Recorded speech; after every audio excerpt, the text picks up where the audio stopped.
It is Tuesday night in East Lansing, Michigan. Come on in. Glad to have you. Gather around, behave yourselves. I know it's a tough week. It's a grouchy week. It's a happy week. It's all those things. But we're going to ask people to be kind to your neighbors. Somewhat kind. We're going to talk Michigan State football. Michigan State 7-0, ranked number what? Number 8, number 9, number 7 in the country. I don't know what it is, but it's a darn good season. And first of all, thank you to the Michigan State football program, to the young men, the players in that organization, firstly, and the coaches for giving Michigan State fans this unexpected treat of a football season. And here we are, Michigan State versus Michigan. I think 2 of the 4 or 5 unbeaten Power 5 teams in the country getting ready to square off on natural grass, on real dirt, under a gray sky, Spartan Stadium, Saturday at high noon, East Lansing, Michigan. It's going to be a great spectacle, great sporting event, and it'll be a privilege to be there. And I know a lot of the people that are watching right now, you'll be there. You'll be happy to be there as well. So first things first, congratulations and thank you to those young men that have given us this fun season to watch. And hopefully they're not watching this or any other of the hype that's out there. That's what Mel Tucker told those guys this week. And maybe that'll help both sides perform and give us good football without too many shenanigans. That's my taste. You may disagree, you people out there watching. That's what makes the world go round. We're going to go right to our guest, the venerable, the famous, the beloved Ron Armstrong, former Michigan State defensive back, card-carrying Spartan dog. It's a special week for him, I'm sure. Ron, welcome to SpartanMag Live. How are you doing?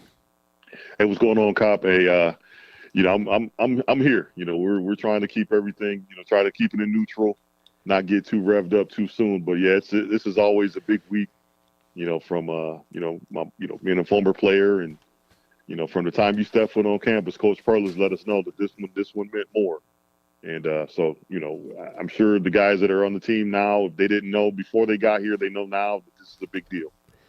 It's a big deal. So keeping the lion in the cage, that's the way Mark D'Antonio mentioned it. This week, Mel Tucker, the same idea, different words, wants to keep the noise level controlled until it's time to peak at the right time on Saturday. Was Perlis like that, or did he let the lion out on Tuesday and Wednesday during the game week? Coach was never one to mince words. So it was, from you knew it was a big one, and there was a greater sense of focus on practice during that week.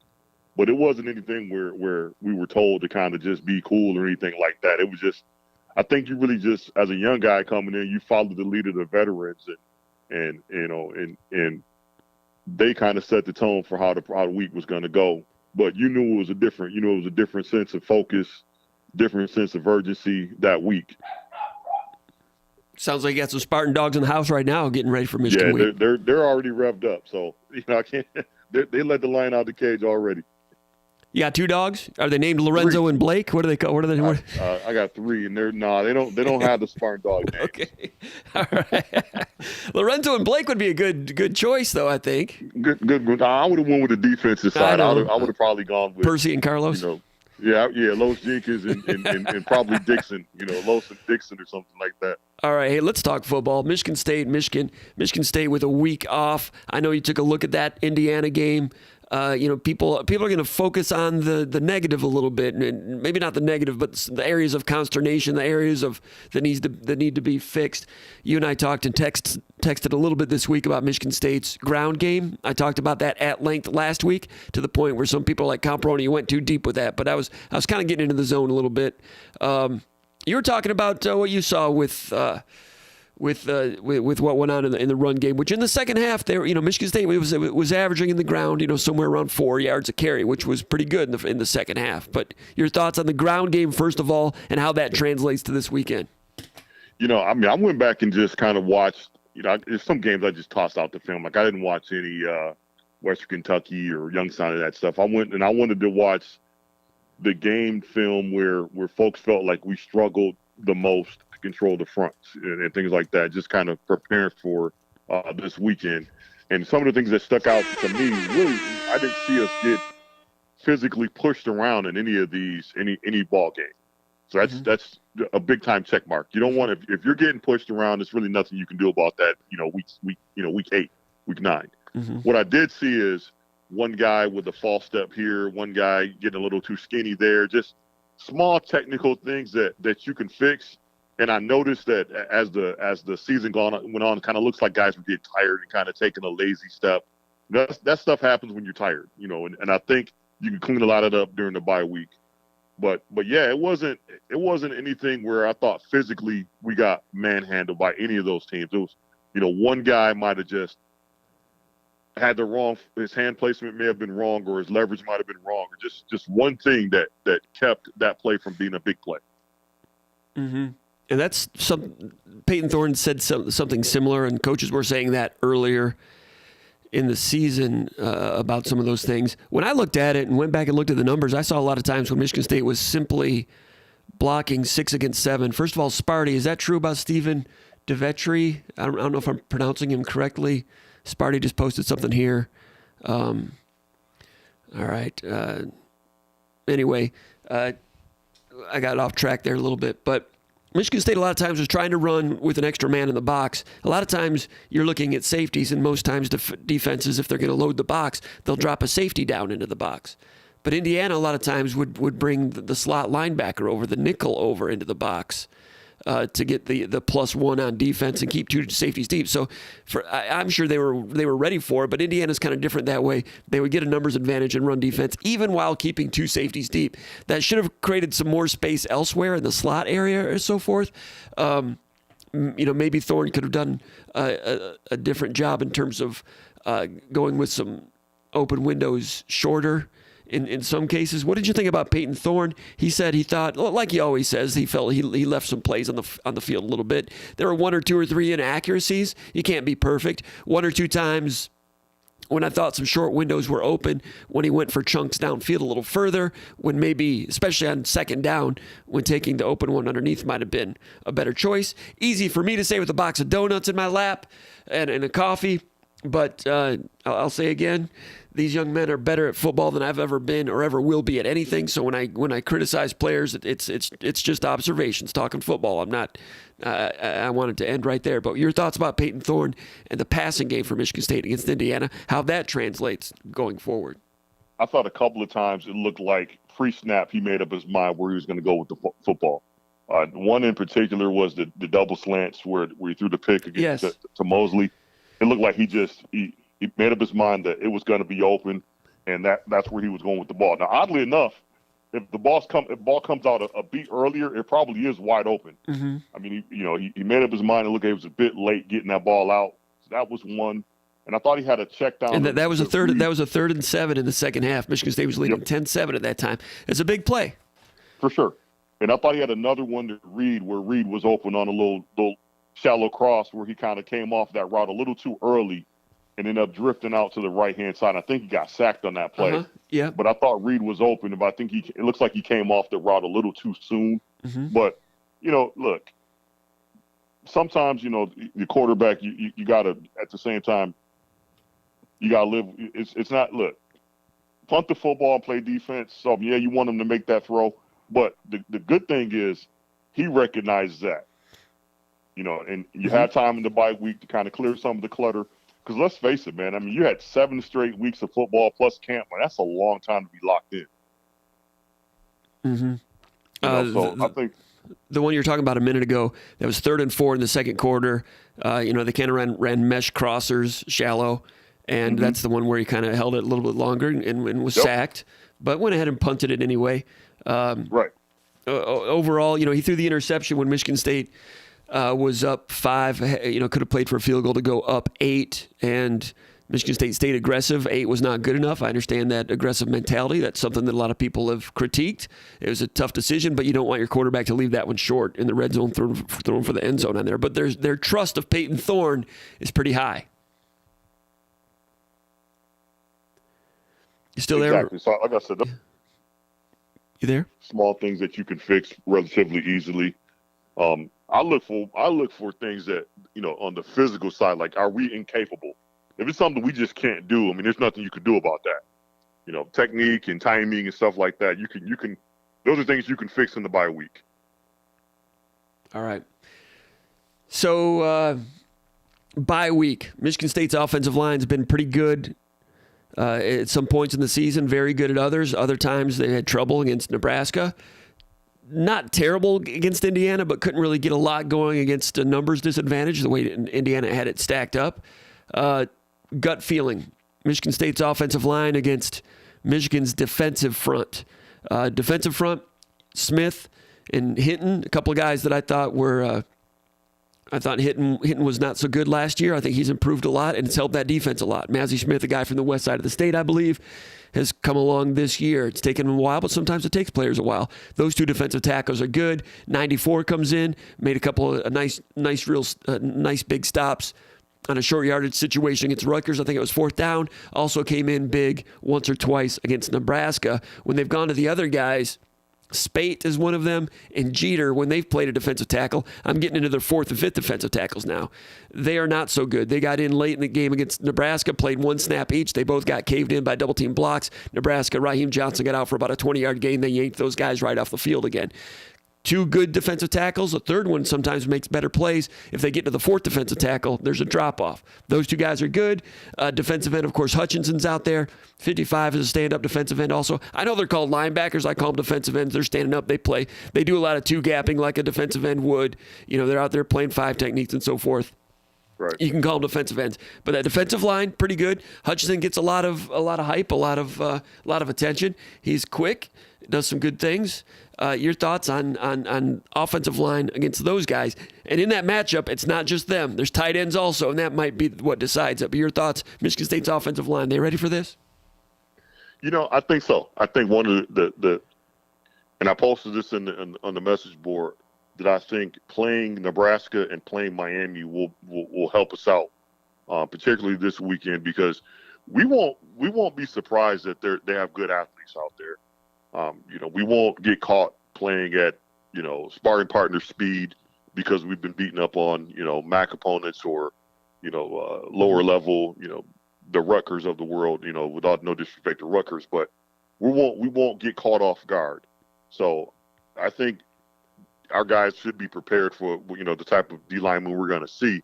To me, the key is really our center guard, our interior linemen. Okay. Because if you watch how Michigan, those D ends scream up the field. I mean, they go, their depth is probably 5-7 yards up the field. They get really deep into the backfield. Yes. So Thorne is going to have to be prepared to step up into the pocket and make throws. So with that being said, that means our interior linemen got to be firm. And, you know, Jarvis, whomever they have out there at center and our left guard, they got to be firm, because I think you can get some plays on them inside. So you're saying the defensive ends crash upfield very aggressively, 55 and Hutchinson, right? Absolutely. All right. Yeah, they go way upfield. And I've noticed that with Hutchinson, I mean, he's athletic and he's quick and he plays hard. I got a lot of respect for him. But he comes upfield so hard. I've seen him get pushed behind the quarterback a few times, which something they used to drive Saban crazy.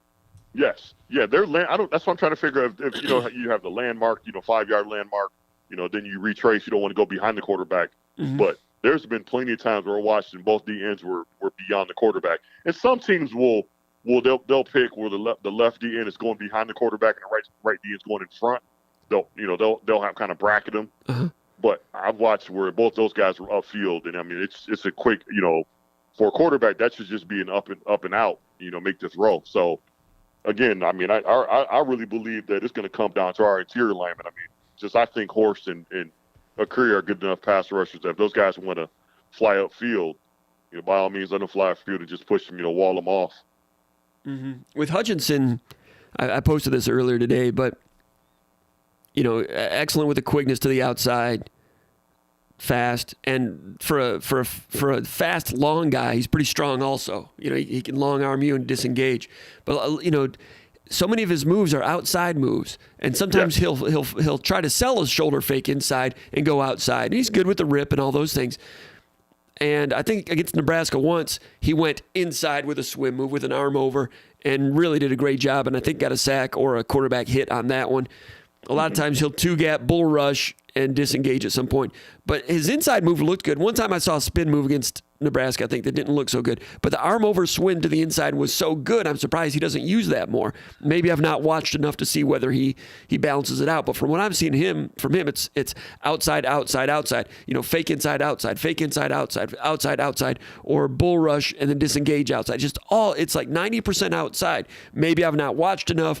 Maybe he can feel the offensive tackle. If they're playing him too far to the outside, then that's when he'll go inside. I don't know if he's got the freedom to go both ways or if he's assigned to one gap and has to stay out there. I'm not sure, but he's a guy with good inside move but doesn't use it a lot. I don't know what to think about that. Do you have any thoughts on that? I just assumed it was their scheme, the way they want to play they want to. But you know what? Here's something else. You as a D line, you do want to play a little bit differently when you're playing a quarterback that can run around. So you do want to put a wall around him a little bit more. So it'll be interesting to see if they have that same approach with Thorne. Because Thorne, I think his legs are underrated. Certainly he's not Martinez, but I think his legs are underrated. So, but again, like you said, he takes a real wide up the field rush, and sometimes I notice when they're on the boundary, if you're on the hash, they line him up. I'm like in a wide nine, and he's just up the field. So it just depends. But looking at that film, you're absolutely right. They get way up the field, and I rarely saw that guy take an inside rush. Now on run plays, they will call a spike where he'll take a hard inside on the spike. That's where I got a lot of respect for him because he can, even though he's a good with the pass rush and the sacks and all that, he can also play the point of attack and two gap a guy out there also and play with strength, right? He's firm. He's not what I would consider just a pass rush specialist. Mm-hmm. He's a plus player on run downs. So, he'll definitely have to be accounted for. And I don't think to date I have not, seen anything on film that would require us to, kind of double team him and that sort of thing. I just haven't. Right. And I haven't watched enough of them, but mm-hmm. you tend to know those guys that going into the game, you're thinking, okay, we might have to send help over there.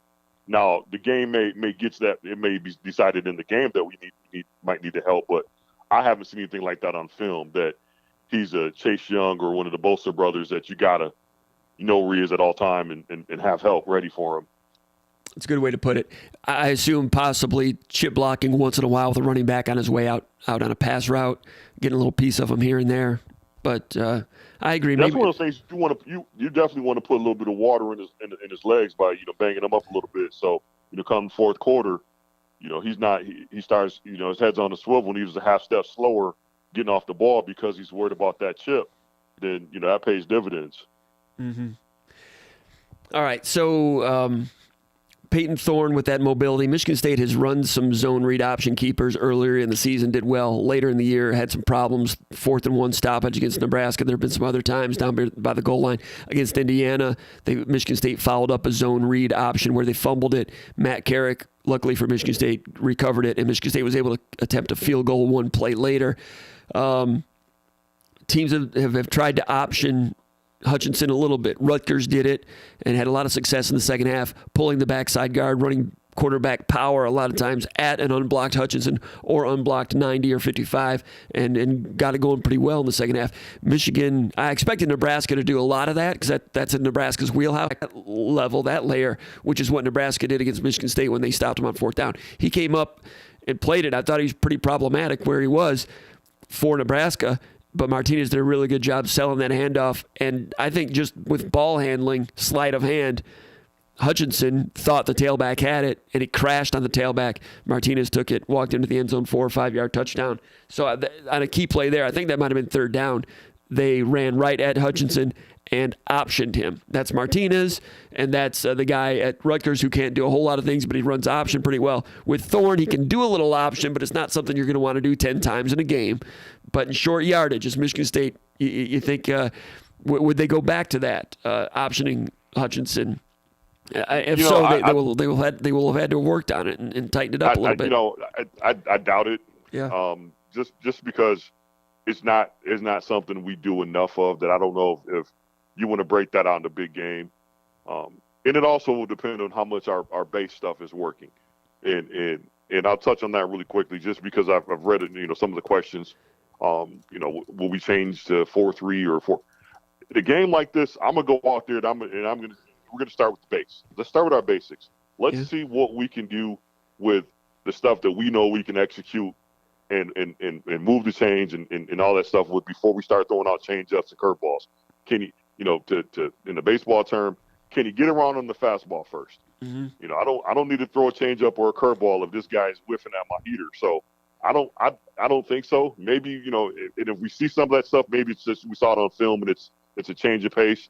Because if he starts crashing down, that's the one caveat. If they're spiking him a lot, that's when, the DNs take a hard inside. If they're spiking him a ton and he's kind of crashing on some of that inside stuff, you will see, some read where Thorne's going to pull. But that will play itself out on the field once you get into the game. But as far as that being in the game plan, I doubt you're going to see a ton of that.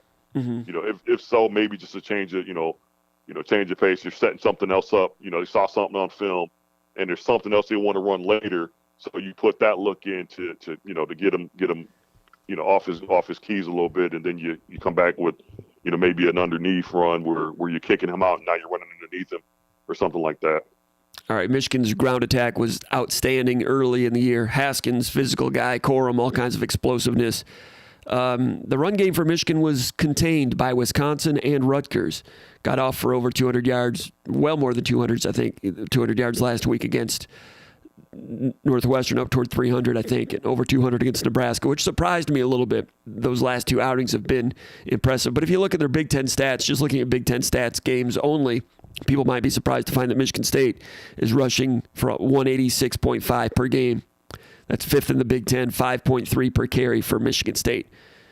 You could probably win some bar bets on this. Michigan ranks lower in the Big Ten. This is Big Ten games only. Big Ten games only. Michigan is number 7 in the Big Ten, 180 yards per game, 4.1 per carry. Both are pretty healthy averages. But the point is, Michigan can run the ball well, and they keep running it better and better as the season goes along. Your thoughts about Haskins, Corum, and the things they do in Michigan State? Good defensive line play. The linebackers, they've got to be true. They've got to be in their gaps. If Michigan State's two gapping up front, those linebackers have to play with. They have to be instinctual and play with knack, Halliday and Crouch, and not have a gap error like they did late in the first half against Indiana on that run play that was sprung for about 30 yards, which helped Indiana attempt a long field goal. Michigan will make things a lot more difficult, inserting tight ends in there and pulling guards and adding gaps to your reads. So staying gap sound is going to be difficult for these guys. Your thoughts about Haskins and the way they can move the pile, and the task Michigan State has in trying to stop the run in this game, and that's everyone talks about that being step A in this game. On both sides, people are talking about that. Look, I think Haskins is a pro, and quite frankly, I think he's underused by those guys. As I said it last year, and I thought he was a guy that probably should have got the ball a bit more, and I think he's a bit underused. And to touch on your point, they do a lot with motions and shifts and things like that they can outflank you or have an advantage with some of their formation shifts, so that you may be outnumbered, pre-snap. That aside, it's going to be huge, really important for our linebackers to be disciplined and with their eyes and being in the right gap, because they do a ton of stuff that's exactly what it's there for. It's there to, kind of just get you to just take a one false step, and then it sets up the blocking angle for their linemen.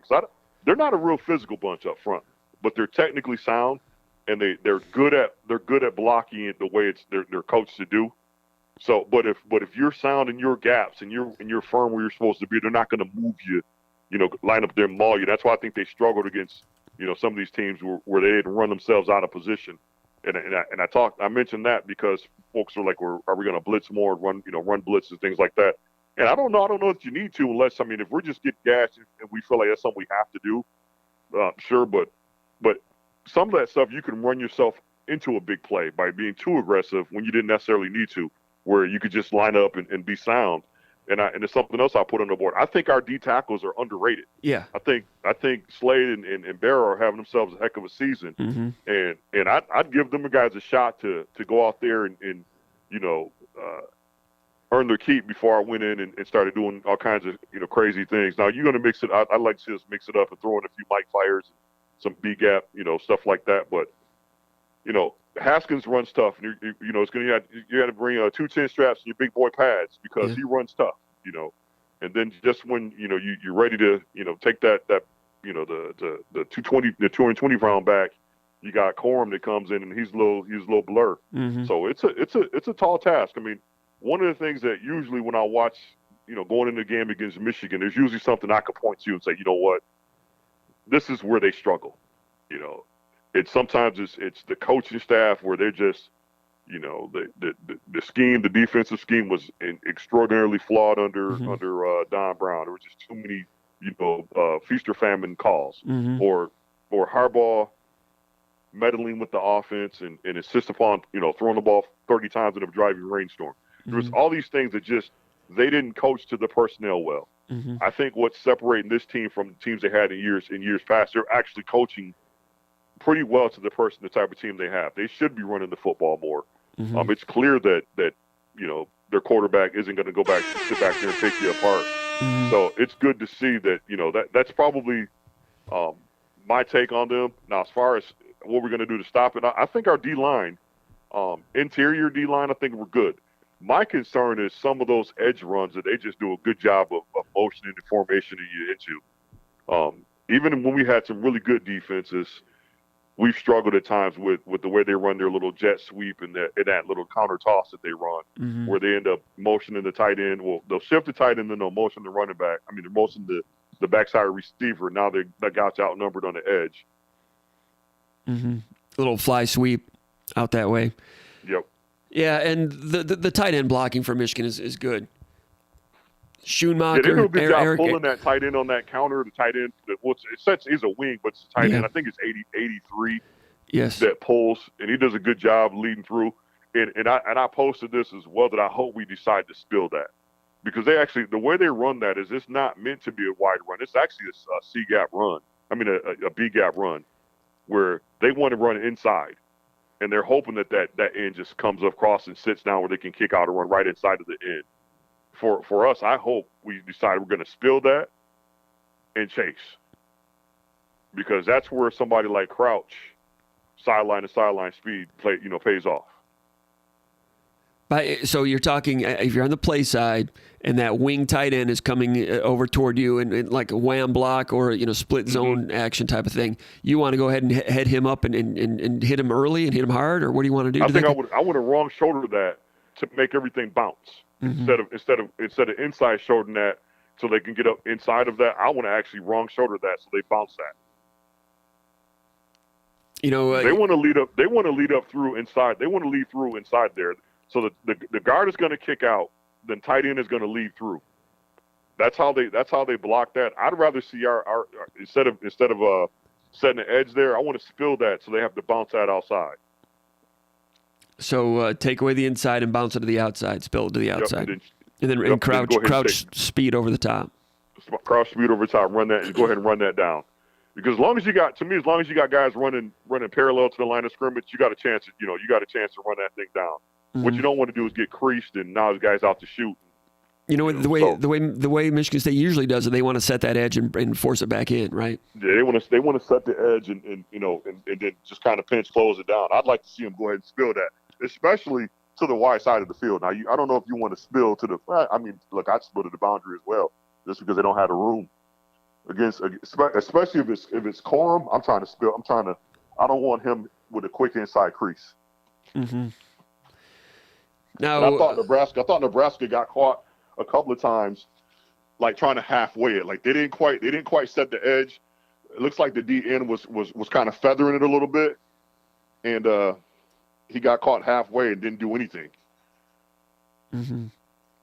Their tight ends, their offensive line is good, and they're not making as many mistakes as they have in previous years, and they work well together, and they pull the center, they pull both guards, and they get that incorporated with that wing, that backside wing. Yep. A lot of times when that tight end is offset as a wing, after I watched it, I'm like, I want to go back there and chart that to see how often the play is run to the other side, opposite of the wing. That if you got a tight end cocked as a wing on the left side, that play is going to the right as a run play a lot, right? A lot. Yeah, that's a big time tell. I mean, like more than 80% from what I've seen. They don't even try to hide it. That's the thing. That's right. how good they are at blocking it. They don't try to hide it. Right.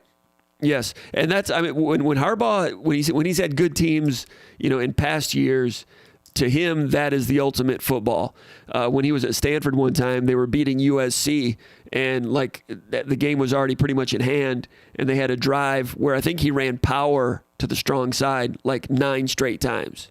Right, same play, absolutely. Didn't care if you knew it was coming. That to him is the ultimate. So. Even though, like you said, it's a strong tell, like I said, that if that tight end is cocked as a wing, it's a really good chance it's going to be a run play the other way, and they don't mind if you know that. Now that's been, and I was surprised that they were able to get that going against Nebraska. I thought Nebraska's defense was really good. It was going to stack them up a little bit. Nebraska, I don't know if they were worn down. I don't know if they were losing some of their spirit or what was going on, but. Nebraska took that lead, and Michigan came back and had the go-ahead touchdown or the tying touchdown, I think it was, on the ground.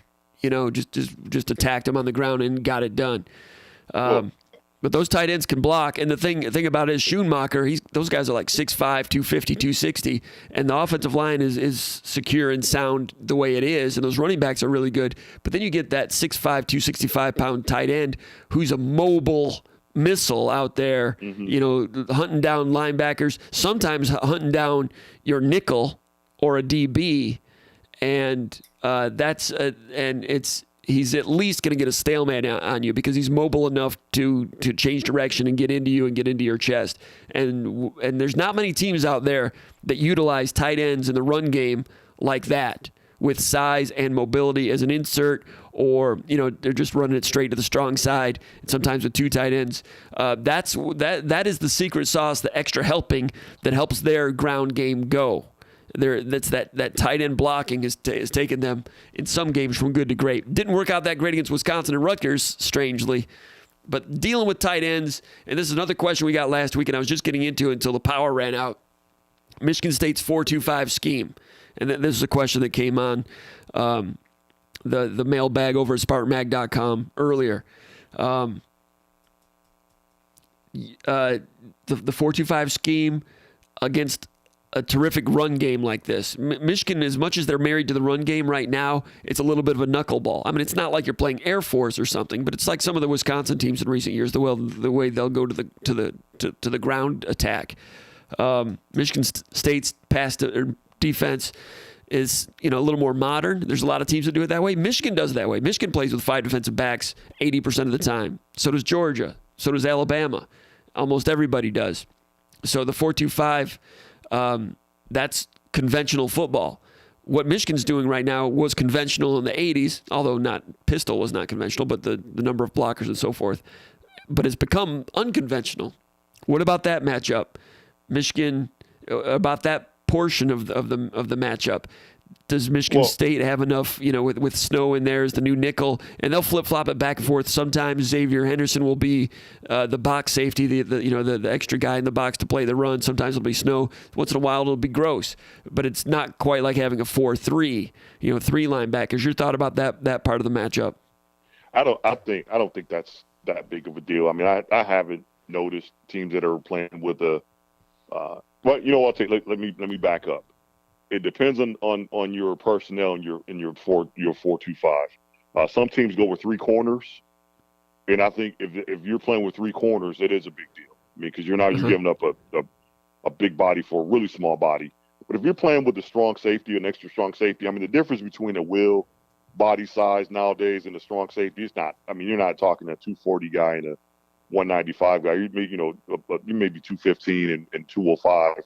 So you're not giving up that much size, but what you're getting is a guy that's flexible in what you can do with him out in space, and sometimes he can win with quickness. If he can diagnose a play, a beat early, he can beat that blocker to the spot. So it's negating that lack of size.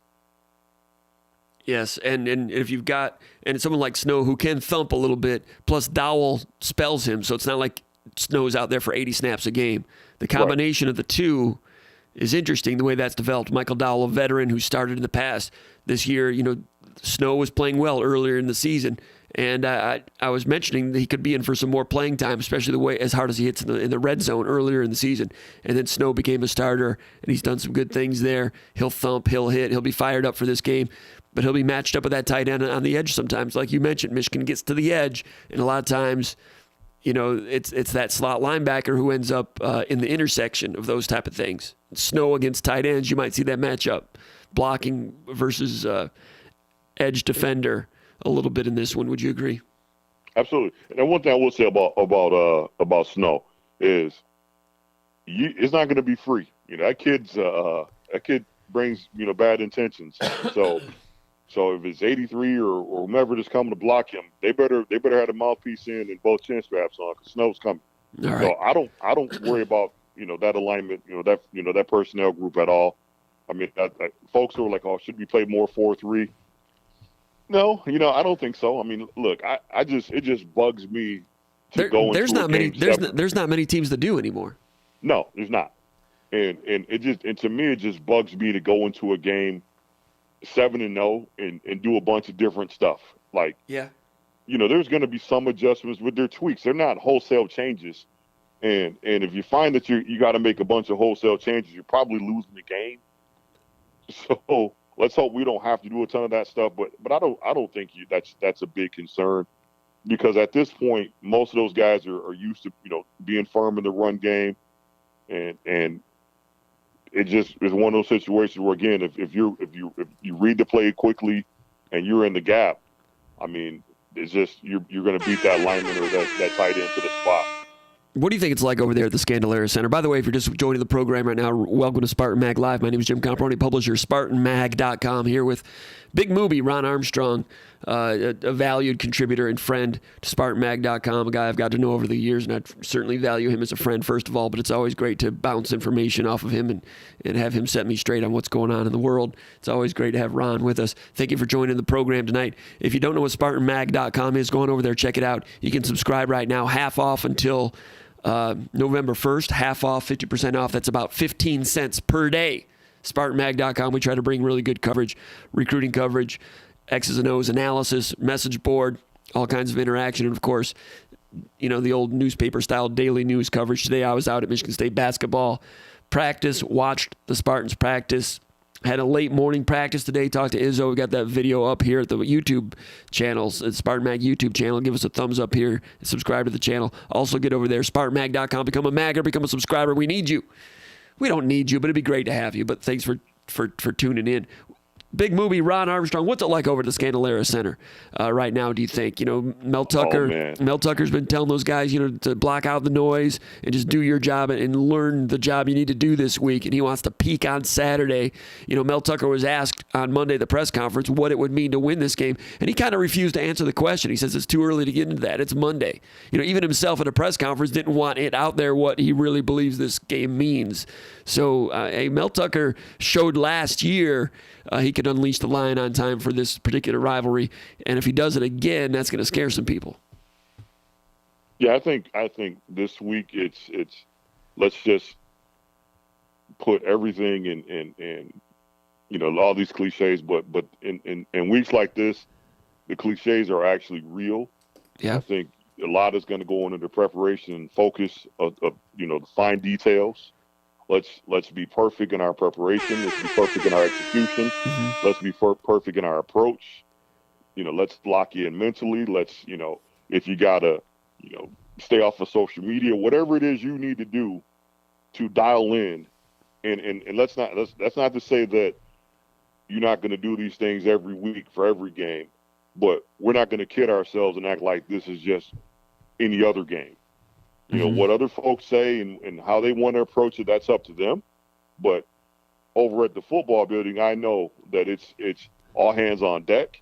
It's everybody lock in, and Tuesday schedule is Tuesday schedule. Then we're going to put more in for Wednesday, and then we're going to kind of back it off and get ourselves ready for, pregame on Thursday.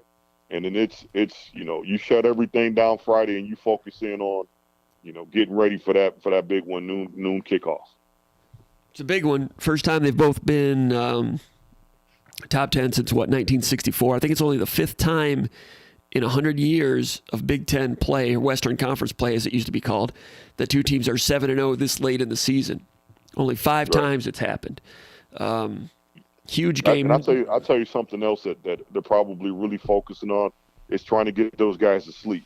Yeah. Get some rest early in the week, because as game day gets closer, it's going to be a bit more difficult to sleep, and so try to get some rest early in the week, and get off your legs when you're away from the building. Get off your legs.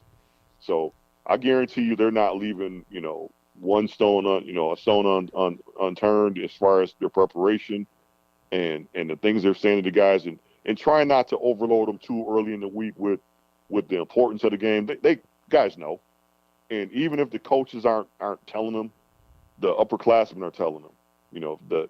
Their friends on campus are telling them. So they try not to bombard them with too much, but at the same time, know going in that this is a big deal. And also this week, I don't think there were classes Monday and Tuesday. It was fall break, which is not a bad thing. Right. That's why Michigan State basketball practice was today at 11 in the morning, because there's no classes today. I think classes resume Wednesday. That'd be tomorrow as we're recording this. Got a question here in the chat area from Sparty Matt. Appreciate his tip jar contribution for sure. Spartan Matt says, sometimes I wonder if home field advantage is overrated and a cliche. How much can noise affect pre-snap communication other than false starts? Modern college football players are basically semi-pro. How much do they actually get phased by crowd noise? Your thoughts on that, it's huge. Ron? It's huge. It's crowd, especially in a game like this. I think your defense, especially look, it's your defensive line is a little bit better on home games when the crowd's into it. Your DNs, that communication gets tougher, and they're a beat quicker off the ball when you're the home team. So and they can hear. They know that the crowd is against them, and it's it's a raucous environment. It's huge. Anybody who tries it, it's not a big deal. I don't believe them. There's a reason why teams want home field advantage in playoffs and stuff like that, because it does matter. Mm-hmm. And you do get a little bit of extra juice from your home crowd. And it reduces your ability to audible.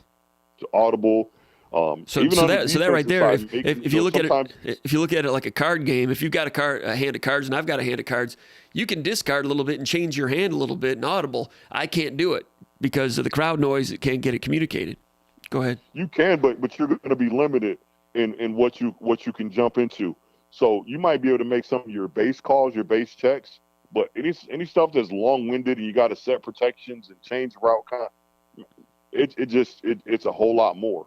So now you're going to try to go on a silent count. You're going to try to go hand signals to the receivers, and the linemen are going to try. I mean, there's a whole lot of things you're going to have to add because of the noise.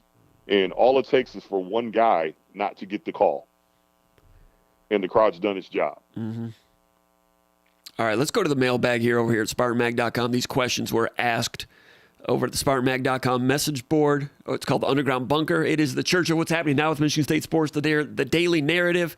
And I invited Michigan State fans, SpartanMag.com subscribers, to post some questions here, and we will tackle some of them here during the program tonight. Question number 1 from Sola out of Westland, Michigan. He says, what's the number one way Michigan State can take advantage of Michigan this week without using cliches? What's the formula for winning? Well, that's the question. So, Ron, I would agree with what you said. There's not those usual number of weaknesses that you see. Also, Michigan plays pretty smart football. In a lot of ways on both sides of the ball. I can't think of examples right now, but some of my notes I was taking this week, I'm like, that's they do some pretty good stuff. In terms of cliches, everybody knows about turnovers, run the ball, stop the run, those type of things. I would take it. Within that, I think, of course, red zone defense is important, but against Michigan, stopping the run is one thing. Containing the run through the course of the game, what does containing the run mean? I would take that to mean if you can limit Michigan to fewer than 150 yards rushing, I think that's containing them. I think 145 would be containing them. Containing the run is big. Even if you give up 180 rushing, it'd be harder to win. But in the red zone, stop the run in the red zone. Make Michigan throw to score in the red zone. They've not really been a a big strike team. They plow it in and mash it in pretty good once they get inside the 20. That's what they want to try to do. There have been Michigan people that have criticized Michigan's red zone offense. In this particular game, Michigan State needs to stop the run in the red zone to force those field goals. Your thoughts, Ron? How would you answer that question about what Michigan State can take advantage of Michigan? What's the formula for winning if you can avoid cliches? There's three things that just without the cliches, there are three things that immediately popped in my head. Win first down on both sides of the ball. You know, if our offensive line can win first down when we have the ball, and our D line can win first down when they have the ball. Those are because now you're putting them in a situation where they'll have to throw, or it's second and long, and now their playbook's a little bit, now they're, and if we're winning first down, that opens our playbook up. Let me stop you right there. Winning first down. When Michigan State has the ball, first down. When Michigan has the ball, first down is going to be a running play a lot of times. Or Absolutely. if it's middle of the field, they might take a deep shot. They'll throw deep, and it's not a high percentage play for them.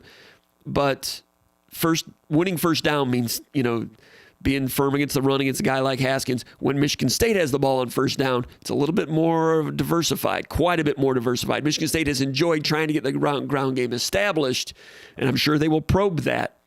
But stopping each team, it's a different construct for both teams. It is, but here's the thing. It is. However, we have Kenneth Walker back there, and I don't want to necessarily see us get too pass happy and too cute and kind of take him out of the game ourselves. So we need to see a commitment to the running game as well. What was your second point you were going to make before I interrupted you? My other point is we have to have more of our guys win their individual matchup than they do. Mm-hmm. Because, I said this before, at most games there might be 5 to 10 unscouted looks per game. Uh-huh. Everything else you've seen on film, it's coming. It just comes down to, can your guy beat their guy? Yeah. And we need to have our guys win their individual matchups. And I think we have enough guys that can do that. That means our Curry and Horst, whoever has Hutchinson, because Hutchinson will flip-flop from end to end. That means Slade playing some good defensive tackle against their left guard. Their left guard situation, when Keegan was hurt, I thought that he was a weakness on that team. What's his name? Keegler? Yeah, Keegan, Trevor Keegan. I guess he's had a shoulder injury, so maybe I was being too rough on him. Maybe he was trying to play hurt. He didn't play last weekend, but he was a weakness in some of their other games, I felt. And that left guard against Slade, last week it was Carson Barnhart, a junior guy from West Michigan. I thought he played pretty well against Northwestern. I thought he played better than Keegan. If Keegan had to play and he played like he was earlier in the year, I think Slade could dominate him. Defensive tackle versus left guard if Keegan's out there. I don't know, but that gets to the matchups. A big reason Michigan State won last year is different quarterback, different receivers. But Michigan State came out aggressively, threw deep. Weather is supposed to be pretty good, 55 degrees, cloudy. I'm not hearing anything about rain or wind on that day. It's still a few days out. But Michigan State, you got to be wary of the run with the nation's leading runner, Kenneth Walker. But Michigan State will throw the intermediate. They'll throw the screen. And they will throw deep. They will take deep shots. Michigan State will do that. And especially if you're going to do playing some press. And Michigan's been playing a little more press lately than they did earlier in the year. Michigan State's going to go deep a few times. Matchups. You're a guy that knows defensive backs. What are you seeing with Gray? A guy that has struggled in the past out there at corner, Vincent Gray. And Green is the other one. And the matchups in terms of Reed, Naylor, Trey Mosley against their defensive backs. I still don't think they have a guy in uniform that can cover well enough to play press man against our receivers. And they were a zone team earlier in the year, but they've been playing more press. You've seen when they've come up, double mugging with linebackers. They play that single high look where they're in press. Uh-huh. And I don't think they have and they like Hill, and maybe if Daxton Hills is locked up, against Mosley, that might be one that they might get a push or might be in their favor. But if you're going to put Dax Hill out there on Naylor or Reed for, 25, 30 snaps of press man, be ready to if I'm them, I'd be prepared to hear a lot of our fight song. Because I just don't think they have a guy, any corners that I would feel comfortable playing a ton of man snaps with. And against our receivers. Would you agree they've been doing a little bit more man in recent weeks? I've not They've charted mixed it, up. but I've not charted it, but they, for instance, when Northwestern had the 75-yard touchdown run last week, they were in press man. You know, it was kind of a combination. I think that I don't know if that's more. They just didn't feel like Northwestern had anybody that could beat them over the top. Yes. I don't think that's a change in approach. I think that's just, look, these guys can't. We're not worried about these guys running past us, and we're not going to get this quarterback into any kind of rhythm by giving them easy throws. So we're going to disrupt the timing, and maybe they leak one out. That's fine, but they're not going to beat us with these long handoff, 5-yard, pass plays that they're going to throw, 70 times a game. So I thought that was just more of a personnel decision. Mm-hmm. I would be surprised if we see a ton of man. I think they're going to do. Their approach is going to be pretty similar to ours. They're going to see if they can stop our run game with their base look, and they do stem late. Some of the stuff that Indiana does, where they kind of run the safety up late into the box. They do some of that stuff as well. So I posted that I thought that Thorne could help the offensive line out with controlling that a bit more with the snap count. And we are the home team, so you can do a little bit more with snap count when you're the home team. Yeah, because if you see those guys coming up there kind of late, you can hold off an audible or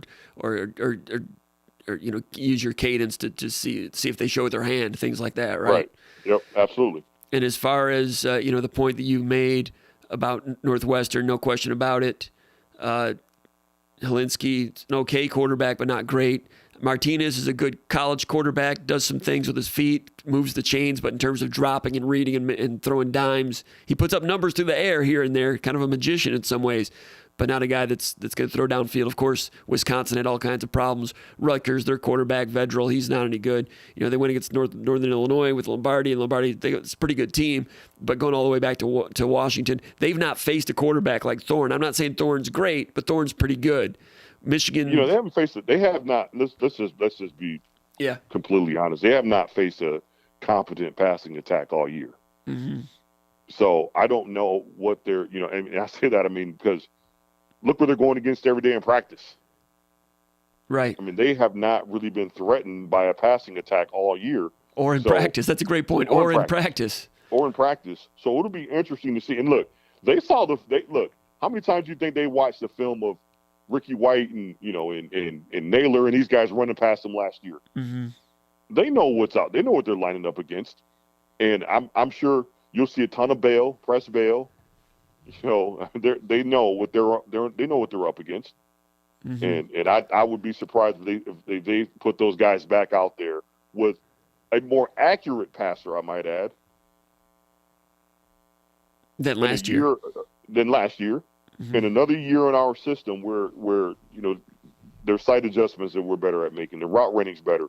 So I would be surprised if we saw a ton of press man. Did you see when go ahead, I'm sorry. And even I noticed when they played when they blitzed, there was some zone fires. They weren't in man when they ran some of those blitzes, some zone fires. So they have not played a lot of snaps of man. With those fire zones, you mean this year or last year? This year. That's the influx of the new defensive coordinator coming from the NFL, doing some of those things. And Michigan State with Thorne, with the bye week, he's had some good moments. Indiana struggled a little bit in some ways, but someone that the players believe in and they lean on. And he's a calm guy. Now, when Nebraska took that lead, Harbaugh looked uncomfortable. Mm-hmm. I don't know if you saw that when he went back and looked at it. When Nebraska did, he looked uncomfortable. It looked, body language wise, he was having 2020 flashbacks a little bit. They saddled up the run, drove down there, got the field goal, tied it up. Then they got the fumble on the 3rd and 1, put them in field goal range, got the game winner, and they got out of there with the win. But that was like the first moment all year that they had, some real adversity. Right. And to their credit, they got the run game going. To their credit, they got the sack. Not the sack, but the strip fumble. Mm-hmm. But that was with 3 minutes of trailing a football game. You know what I mean? Right. If things go sideways here, Michigan State has had some tough times this year, and they just tunnel vision it. They'll be at home, and they're just going to keep swinging, 15 rounds, deep end, all that stuff. We're built for that, like Tucker says. If Michigan starts having some trouble, that'll among the physical tests they'll have in this game. There will be some psychological and mental tests for Michigan, because Michigan had better not lose this game. I know you're a Spartan dog. I know you're a Spartan dog, and you feel like Michigan State needs to win. But from a public standpoint, just public perception, Michigan is the team that really needs to win. And if it gets a little sideways, I'll be curious to see how they handle it, because last year they failed those tests. We always go into this game with the psychological edge on those guys, and that's just a fact.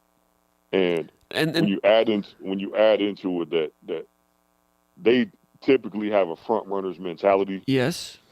So you're right. I mean, any kind of adversity, especially if they're put in a position where they got to throw the football because they're behind. Mm-hmm. You're going to see.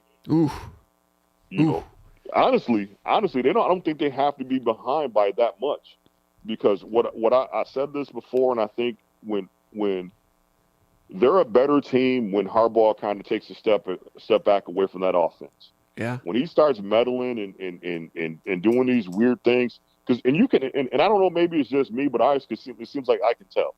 And here's what will happen: they'll have a good offensive drive and they'll move the ball down the field, and it's a little waggle play to the tight end, it's a counter, it's a inside run, it's a little H delay, and they're down the field, they score. The next drive, he'll trot the freshman out there, and it's QB run, some gadget play, and then it's an inside run, and they're punting. And like, man, whatever little momentum they just had, you just got in the way. Like, he can't help himself. It's like, if they win the game, he doesn't want people interviewing the OC asking him what happened. Mm-hmm. It just feels like that to me. Like, he just can't allow someone else to get credit for the success, so he meddles. And if we get out there early and we put two good drives together, we score points, and they got a punt. Will that guy be able to resist meddling? Also, can he rally that sideline? Can he rally a locker room? Last year, he lost that team.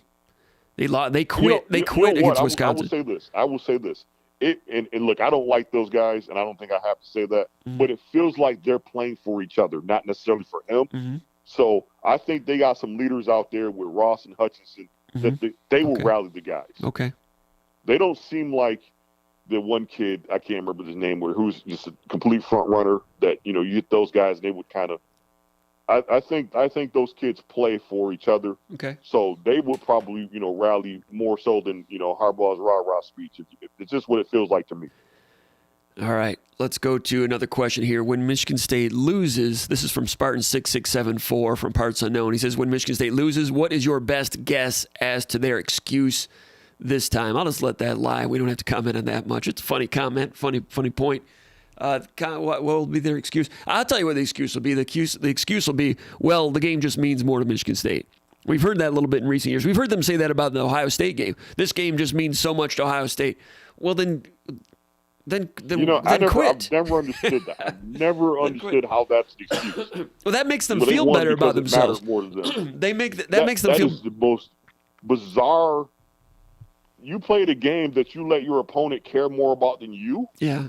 Like, that's just, I don't know how that makes it any better, but hey, man, you know what? You've heard that one, though, right? Absolutely. And that's what I said. We'll always have this emotional advantage because we go into the game off of blood. Like, we go into that game and you're chewing through the mouthpiece. It matters. And we're not afraid to say it matters. That's fine. You don't have to. So as long as the scoreboard on the home side says more than the scoreboard on the away side on Saturday, I don't care what their reason is. Strange. That's a strange one right there. Question number 3 from Russell Bird 0. Do we, Michigan State, have a chance with Goodwin? Talking about Keontae Goodwin, guy who's committed to Kentucky, 6'8", 305, Charlestown, Indiana.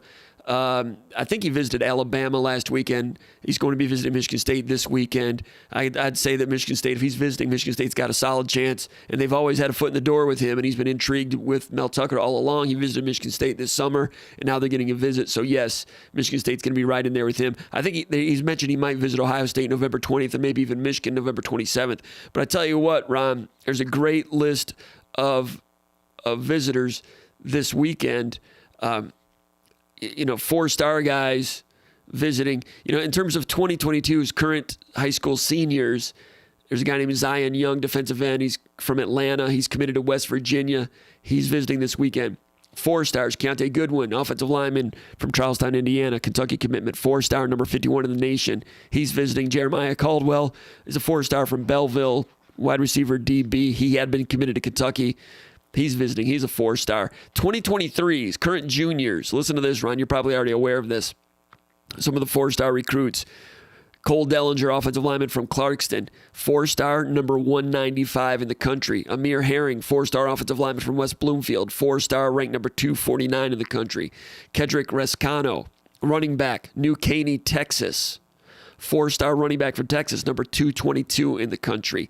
Jalen Thompson, 4-star defensive end, Detroit Cass Tech, number 146 in the country. Caleb Presley, 4-star corner from Seattle, number 74 in the nation, in the country. Joshua Mickens, defensive end from Indianapolis Lawrence High School, 6'5", 225, 4-star, 190 in the country. Possibly Cameron Lenhart, 6'3", 240 from Bradenton IMG out of Florida, 4-star, 215 in the country. 1, 2, 3, 4, 5, 6. I think 6 top 250 players, juniors, visiting this weekend from Seattle, from Texas. Been doing this a long time, Ron, and I've never seen that kind of interest for an in-season visit weekend. Your thoughts? I'm not surprised. And you and I talk, quite often, and most folks aren't privy to conversations we have. But you and I talked, a few, months back, and actually go back to last year when Coach Tucker first got here, and I said, man, this guy's just is something different. I don't know, if it'll result in wins on the field just yet, but it feels different. It's different around here, man. You'll see. And then, last year happened and but his approach didn't change. Coach Tucker's approach didn't change. It's like, hey, we will get better. We will gain ground. We will. It's something different. Then this summer, he had the former players back. We're around this guy. I'm like, man, this, and I went on the board and I said, folks, they better hope we don't win 7 games or more, because it is just something. If you're around the program, and you've been around through various coaching staffs, you can feel it. I mean, it's just a different energy. It is just something that Michigan State has always been the cooler school. It's always been cool. It's always been, but you got to put a football program out there, a product out there that'll make the coolness matter. So now we have a coach in a program that, we had under Coach D'Antonio. We were beating people, and you saw some of the recruits. The 2016 class may not have panned out, but on paper it was a good class. So if you're putting a product out there, the coolness, the university, the energy around it's going to sell itself. Then you add Coach Tucker into the equation, where this guy just oozes confidence, the process, and he's self-assured, and just all these things that when you talk to him, it comes across. And then you add, Coach Hawkins to the staff. Burton was already there doing a great job. And you have, the staff with Harlan back there, and Coach Els and Cap. I mean, so each guy has that same sort of. If you're around them, they just know. You feel good that we're in good hands, right? So it does not surprise me that when you get kids and out of market kids. I mean, I've heard this before, that it's sometimes easier to recruit kids. You get kids out of our area to listen than sometimes it is kids that are really close, because they haven't been bombarded with these negative messages their entire life. Mm-hmm. So, and social media, I'll tell you something else. A lot of us old geezers, we hate social media. We complain about social media. But you know what social media has done? It's made it so Seattle doesn't seem like you're in Siberia. Yeah.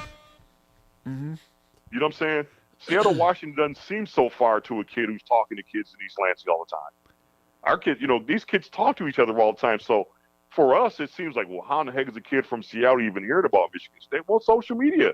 He's on there with our players and kids, and they talk. Oh, that Michigan State visit was lit, and you see Coach Tucker's shoes, and all these things matter. And our social media department is doing a bang-up job, and they're putting out content. So none of this stuff surprises me one bit. Mm-hmm. I have to say it's the first time I've ever seen a top 100 kid from Washington, the state of Washington, Seattle, I agree. show interest in Michigan State. That's speaking loudly. I mean, that's a market I don't think I've ever – have we ever even recruited a kid? I mean, you have to go back and look. The last time we had a kid from Washington. I can't think of one. In the back of my mind, it seems like there might have been one that had some connection like 20 years ago they didn't get. Right. But no. And to march in there and get a top 100 to visit. And that's the thing. Listen, if you just got to get guys here, even if we don't land them, get on the radar of these kids. Because when that kid gets back home and he's had a great time, we win the game. He has a great time in East Lansing. And he's on social media tweeting out, man, Michigan State was fire. He didn't even have to come here. But that retweet, that impression, that is worth that kid coming out. And it makes it easier for us to recruit the next one. And by the way, it's beautiful on campus right now. You may have noticed. Absolutely. It's gorgeous. The colors are peaking. It's a noon game, which some people are a little grouchy about. But it's in that regard, it's kind of old school Saturday football in October. In the state of Michigan. It's going to be, I hope the Michigan State fans enjoy it, and I hope that Michigan State fans get a victory. I'm not talking about rah-rah green and white stuff. I just hope that it's because it's a happy holiday. It's a football holiday if things turn out well for Michigan State fans. And do you remember what campus was like? I mean, this is a double whammy. I mean, I want you to think about this for a second. It's Michigan week, and it's Halloween weekend. Oh, God. East Lansing. So that happened once when John L. Smith was coaching here. The one time when John L. Smith, there was a time when Michigan State was, I think, 5-0, and they played Michigan was 5-0 or 5-1. Both teams had real good records. Remember that one? I think that was the one that 04. It was 05. I think it was 05. Yeah, I don't know if it went into overtime. 05. I don't know if that was the game where that was the Petco touchdown. D'Amato Petco had the fumble return, took it into overtime. Yep. Michigan State kind of hung in there with special teams and that return and yards, yardage, and kind of faked their way into overtime. But I think Michigan State was 5-0 or close to it, or 4-1 or something like that. Michigan State was 5-0. Game day might have been here for that. I don't remember for sure. But anyway, that one I think was Halloween weekend. Okay. And not very often does Michigan versus Michigan State line up Halloween weekend. It did last year in Ann Arbor, but there was COVID. Nobody was around. Sure. Halloween weekend, as everybody who's watching this knows, already is a crazy atmosphere in East Lansing. You don't need to have a football game. It's crazy enough when Halloween falls on a weekend. That just kind of adds fire to it. And then you put Michigan State into it. Well, that time in that game back in 05 or whenever it was, I was like, man, I got to go downtown to see what it looks like. It's a madhouse. It is a mad.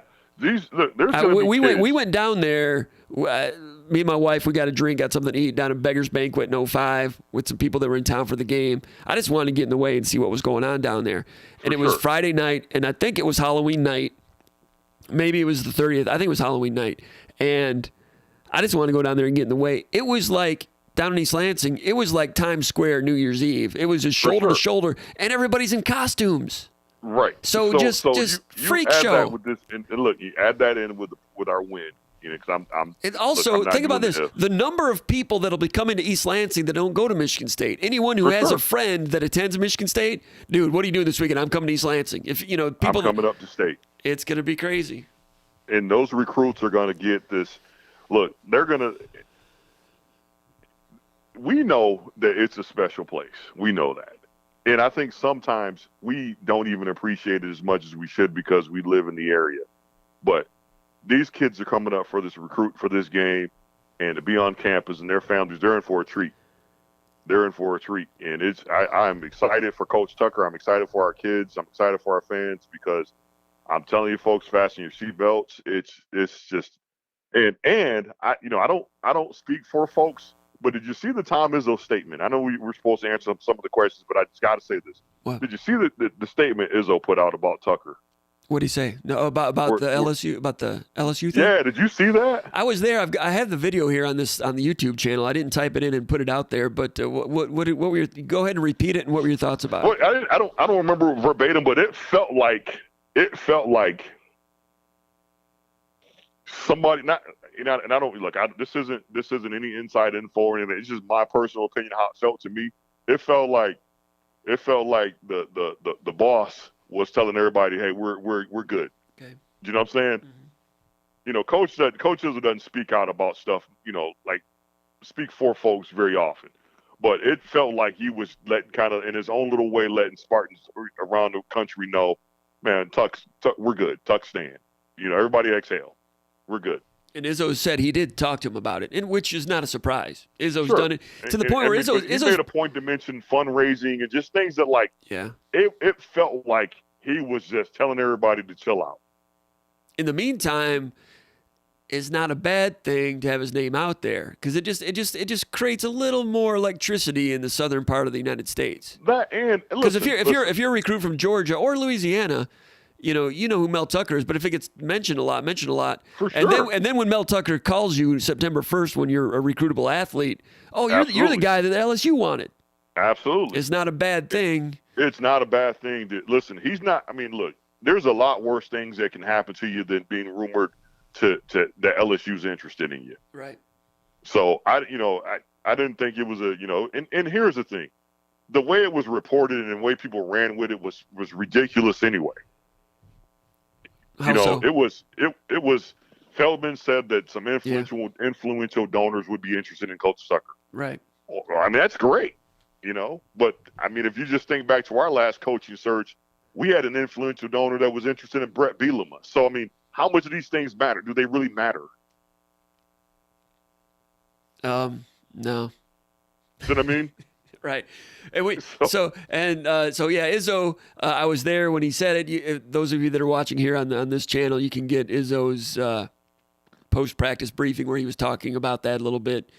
Might turn that into a story. I'll look around to see. We'll type that one up. But yeah, Izzo, when I was watching, when Izzo was talking, I'm thinking to myself, okay, Izzo's pretty calculated. Mm-hmm. Now, Izzo could have told everybody, okay, off the record, and then went ahead and said what he said.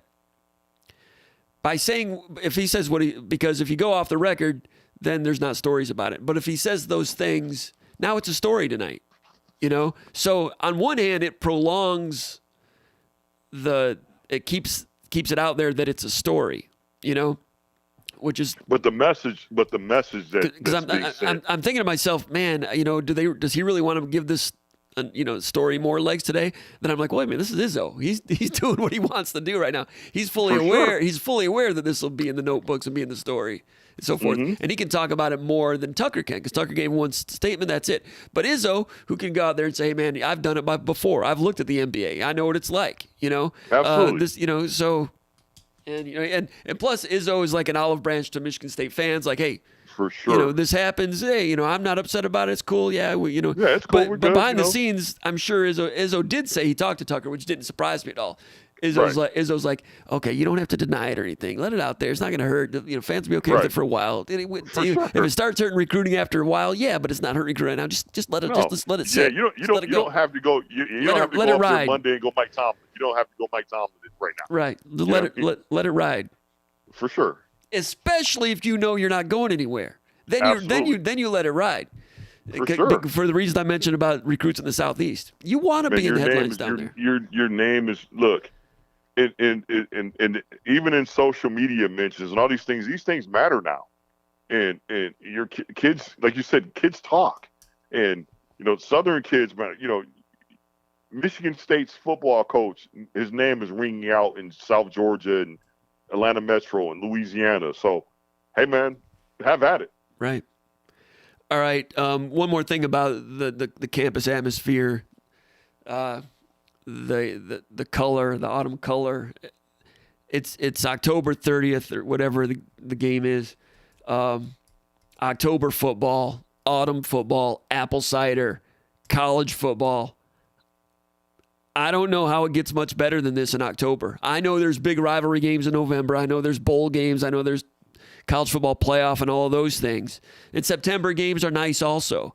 But when you talk about football and when it's at its best in some ways, 2/3 of the way through the season, in-state rivals, top 10 game, and the fall colors at peak Halloween. I don't know when or how it gets better than this. You know, they've always had Alabama, Tennessee, the third Saturday in October or whatever it is, and Georgia, Florida, the world's biggest outdoor cocktail party and all that stuff. And that's always a big game, great rivalry and everything.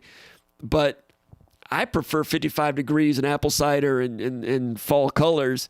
Look, it's almost perfect weather to tailgate. I don't know how it gets better than this. I don't know. Yeah, I don't know how it gets better than this. And if Michigan State wins, I'm serious. For a regular season game, I don't know how it gets better than this. I never thought that I'd see Michigan State versus Indiana in 1987 topped, because Michigan State played a perfect game that day to clinch the Rose Bowl. And this won't clinch a Rose Bowl. You know, Michigan State will have a lot to do to continue to capitalize on this season, which has been magical so far. But from an October 30th standpoint, Game 8, I don't know how October football gets better than this. I don't either. And I mean, maybe some of those Notre Dame USC games in South Bend, maybe over the years. Other than that, it can't get better than this. No, I mean this is. I mean, especially if you know what East Lansing's like Halloween weekend. I mean, if you know what it's like Halloween weekend, like you said, the fall colors, great weather on campus, 55-degree, big sky, big sunny sky. I mean, this is look. This is your Chamber of Commerce weekend cliche type weekend, and then you add that we have what you said, 6 top 250, 20, 23 kids on campus. I mean, this is I'm not taking credit for this because I'm some genius. I just was around Coach Tucker and saw that this was something different. It just felt different. Yes, and it's we just got to keep winning football games, and it'll. Folks will see soon enough what you and I saw, and I'm not what we saw when we were on Coach Tucker before this, before the wins.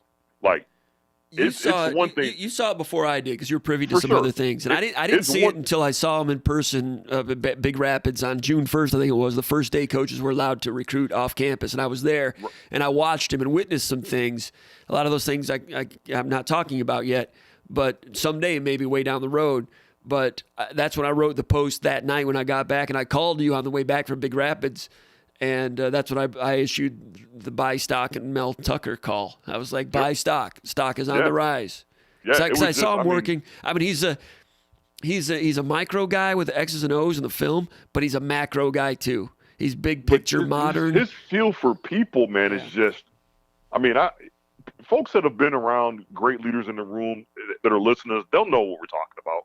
It's just some guys that just come into a room and, yep, that guy has it, and he knows he has it, but it doesn't come off in a way that it's a jerk or it's obnoxious. It just comes off in a way that people want more of that. Yep. He's got a presence and he's got a plan, and he knows the plan will work. For sure. If and when it gets some traction, he's got some traction. And then, you know what? I'll tell you something else. Michigan had better win, Ron. Michigan had better win. Look, I'll say it again.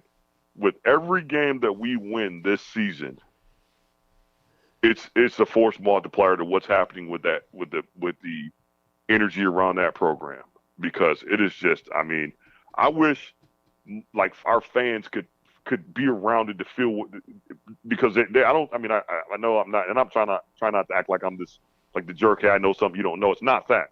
I just wish they could feel the energy around the program, because their excitement level would be where mine is.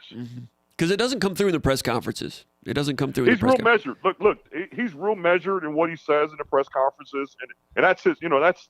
That's Coach Tucker. He's real, measured and real thoughtful. But at the same time, he has this way of, energizing the room also in a blink of an eye. Sure. But it's such a relatable, I can't even explain it, man. But look, we're in great hands with that guy. And I mean, I'm so fired up about the direction of the program. And we'll go out there and get his dub on Saturday. And these young people that are on campus are going to see, Michigan State in all its glory. Man. All right, got another question here from Alex Moore in the Super Chat. He says, Jim, does Kenneth Walker remind you of DeAndre Cobb? He's certainly more athletic, but his explosiveness reminds me of him. DeAndre Cobb nearly beat Michigan, unquote. I would say no on DeAndre Cobb. That guy had crazy burst. I mean, Kenneth Walker has really good burst to go with some agility and some strength and some vision and all those things. Two different types of running backs. I've heard, Ron, I've heard so many people compare Kenneth Walker to so many different people, and he's got little dashes of guys here and there. What Kenneth Walker is the first Kenneth Walker, I think. Yeah, I don't know. First of all, no, he's not anything like Cobb. I mean, I think Cobb was a 10-2 800-meter guy. And he was a straight cut guy. He was a straight go. Straight one cut and go. So, I mean, a 10-2 weight is just a different kind of speed. There's fast guys and there's, fast, and that 10-2 weight is something different. Kenneth Walker, man, I don't think we've had a back like him at Michigan State. I mean, he's the prototype, he's the first, like you said, the first Kenneth Walker. I mean, I see some flashes of some stuff looks like Lorenzo, some stuff looks like Le'Veon, some things look like Edwin Baker. I mean, it's Cedric Irvin. Cedric Irvin. There was a couple of plays when he looked like, a thicker, guy trying to be Barry Sanders for Halloween a couple times. Sure. So I mean, he's just a good football player. Yeah. And I think we're just, we're blessed to have him, and I don't think he doesn't remind me of anybody that we've had before, quite honestly. He can catch the ball a little bit. Going back over his Wake Forest highlights, there's a couple times when he made some difficult catches look smooth and natural. And I know they've thrown to him a little bit. I wonder if you're going to see a little bit more of that creep into. This would be a perfect game for Michigan State to look into that a little bit, dialing him up as a receiver. In some ways.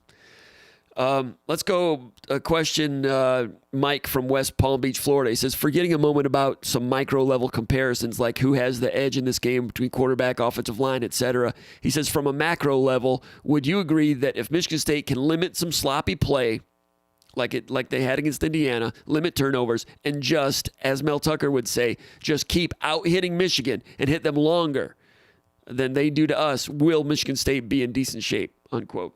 I think he answered his own question. But, Ron, what are your thoughts about Michigan State's chances of being the last team slugging in a slugging match in this game? Listen, if we play that way, that the game, shakes out that way, I don't see how we lose. I mean, I think Michigan State has some guys that can slug. I think Crouch can do some good damage there. I think Panashuk's going to do some good things. I think that Michigan offensive line is really tied together and stapled together real well. They work as a unit it's real not well. Again, I don't think that's not a real physical wear you down front. I mean, they're really sound with their technique and how they block. But this isn't one of those Iowa O-lines or Wisconsin O-lines which just maul you. They're more of do you remember the old Denver Broncos? Just kind of undersized linemen. Yeah, the zone blocking. Their technique. The zone blocking. They're not undersized like that, but they remind me of that, where they're really good with their technique, but not necessarily just going to go out there and body blow you for 15 rounds. They're not going to Wisconsin bludgeon you. No. But what if I'm Michigan State, the thing that would concern me is that offensive line is stapled together well, and they'll pull backside guys, they'll pull the center, and the pull guy gets out there and usually lays a pretty good lick on somebody, and then the tight end, the way the tight end inserts, that's where the physicality is at the point of attack, is that tight end coming and head hunting and finding somebody and laying a good blow on someone. And then running backs that read their blocks well and get through there, and they're difficult to tackle. Yeah, but I don't see that as anything that we can't, put our face in a fan and match. All right. And Michigan's wide receivers are very good at blocking also. Tucker always says the sign of a physical team is measured by how well the wide receivers block and how well the corners get off of blocks. That's going to be an interesting game within the game also. Yeah, 85, 85 is a pretty good blocker Baldwin, out there. I did notice that. Yeah, he's pretty good. Baldwin's a good blocker, wide receiver. Yep. Yeah. Yep. Yeah, and Michigan State has had some good moments with blocking at the wide receiver position. It hasn't been as sharp lately sometimes. I saw Naylor miss a block out on the left edge for a little 10-yard gain that maybe could have went for longer, but those guys will be dialed in to block a little bit better, and we'll see how Michigan's corners do in that regard. Yeah, Michigan's wide receivers block well. How well does Michigan corners get off those blocks? That's not a physical group either. Now Dax Hill's a good football player. He'll fly up and make some plays, but and they've got him. They've got him mainly in the slot. You know, he's playing the Darius. He's playing the Darius Snow role for the most part. Right. Yeah. So they're not a real physical group. You know, if you're looking for the the weak link, it's 4. I mean, he's there for the taking most plays. Okay. Like last year, and now they'll try to layer it back there with some zones and things like that. Yeah, they'll try to hide him. They'll help him out and try to hide him a little bit. But I think you can run at him and you can throw at him. I mean, he's going to have to show otherwise if going into the game. Like he's got to be on the scouting report as I think 22. I think is decent. I mean, he's a quality Big Ten starter. It's green, but clearly 4. Yeah, clearly 4 is the guy that you. Now I will say this with 22. He has a tendency to jump under routes. Like if anything short, he will stop his feet. So you can hit him over the top with some double moves. And again, they've not seen much in the way of sophisticated passing attacks yet. Right. I'm not saying Michigan State is the Andy Reid Colts or something, but right. they do. But Michigan State they'll scratch where it itches a little bit. For sure. And I've noticed that it kind of maybe it just looks like it look on film. If you watch the way some of the where they play their technique to the wide side, the corner has a landmark that he's trying to backpedal out to, and when he gets to that landmark, it's like he's throttling down. What do you think about McNamara, Michigan State's quarterback? He's gotten some criticism. He's to me, he's a consummate, solid game manager. And there have been times when Michigan has run the ball and run it well, and times I assume when he's gotten them into some good run plays. But they lean on the run, and he threw some nice passes in the first half against Rutgers. But when the Rutgers game became tight, he threw 2 or 3 ground balls where it looked like it was getting a little tight in the collar for him. They had a string of 3 and outs in that game that were kind of ugly, and then in the Nebraska game, when Nebraska was making their comeback, he threw 2 straight ugly passes into the ground, and then threw an interception that was just a bad decision. And to their credit, they came back and won it on the ground and with a turnover. It was not McNamara. So now McNamara is going against the Michigan State defense that can do some shape shifting. He's going to get look. I think that's why I feel confident about our chances of winning this game, because the one thing you can't have in this ball game is shaky quarterback play. And it's his first taste of this ball game, Michigan State, and it's away. Now he's played at Wisconsin, he's played at Nebraska. This is Michigan State. Okay. And as much as they want to downplay it all they want, he'll know it's different the second he steps on the field. Do you know what I'm saying? Yeah. And for a guy who's struggled, to be consistent, I think that your quarterback can't be. You can run the football. I mean, look, they're gonna have to run for 300 for him not to matter. Because earlier you said if they ran for 180, right? Yeah. That it might be tough. Yeah. And I can show you where that wouldn't matter one bit. Okay. They have one run, one play, and they leak out for a 75-yard touchdown. Uh-huh. The rest of the game, they run for 105. That Michigan State will win that game. See what I mean? Yeah. So it's really going to do how many carries they get to that 180. Yeah. That matters more than the yards. How many runs do they have of 5 yards or more? For sure.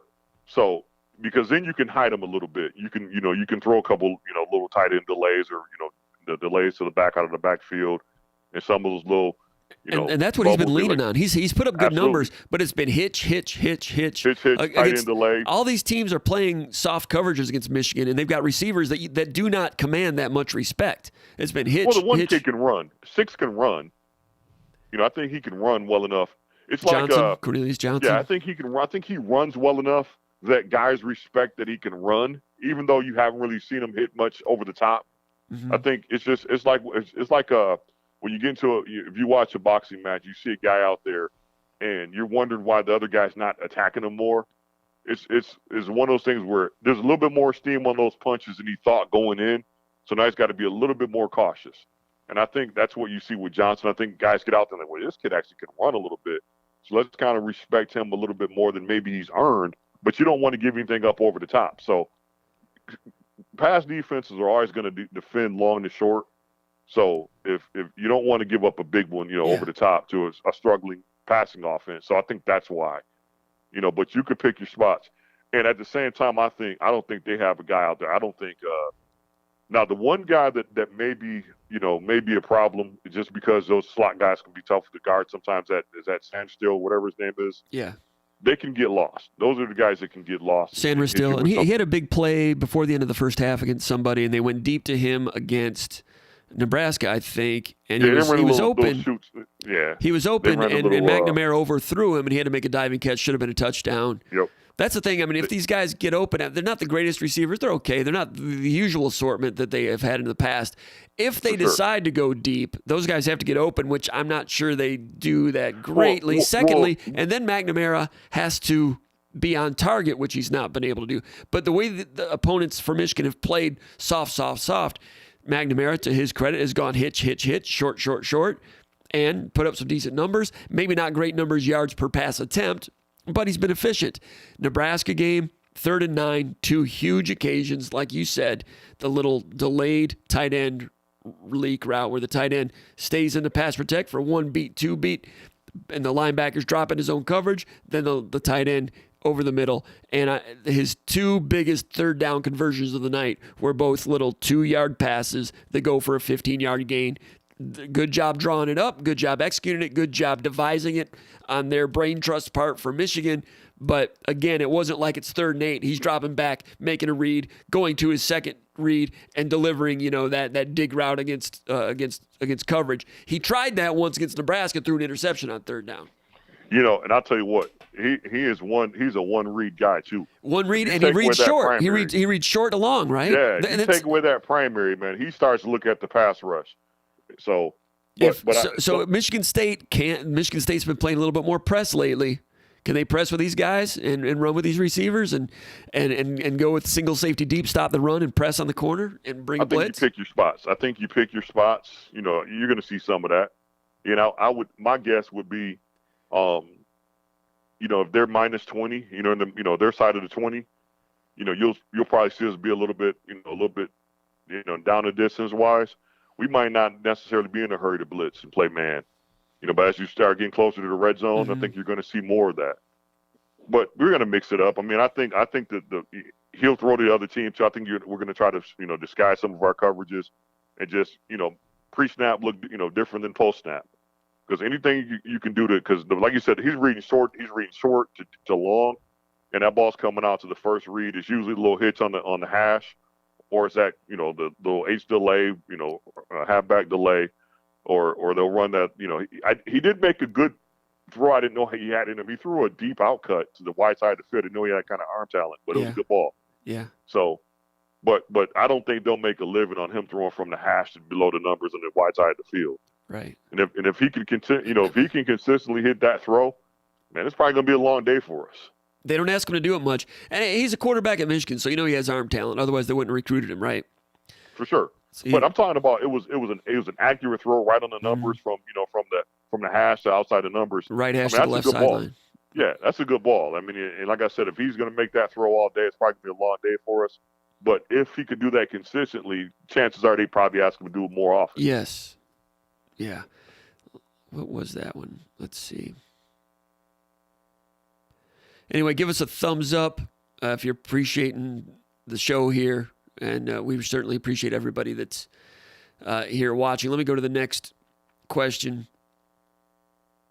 Got Matt from Springfield, Illinois. How do you see the Michigan State defensive line matching up against the Michigan offensive line? We've already talked about that. He says, I think this battle will determine the game. I tend to agree. Offensive line and the tight ends. He says tight end blocking versus linebacker. I said this, tight end blocking. We talked about that earlier. Panashuk against Stuber. Stuber, the right tackle, is a good one. Panashuk's having a good season. That's going to be a really good matchup. Panashuk almost exclusively plays left defensive end. So, I mean, that's going to be the type of matchup you see like in the NFL exhibition season. A couple of guys trying to prove something out there. That's going to be a fun one out there. Panashuk's going to be oiled up. Yeah, that's that's going to be that you won't see a lot of chipping and helping on that. That's just going to be, hey, you know, my guy against your guy. And also, infrequently will they have McNamara back there in the pocket making more than one read. So that reduces the Panasiuk ability to do his usual thing to affect the pass rusher. There's a reason Michigan gives up so few sacks.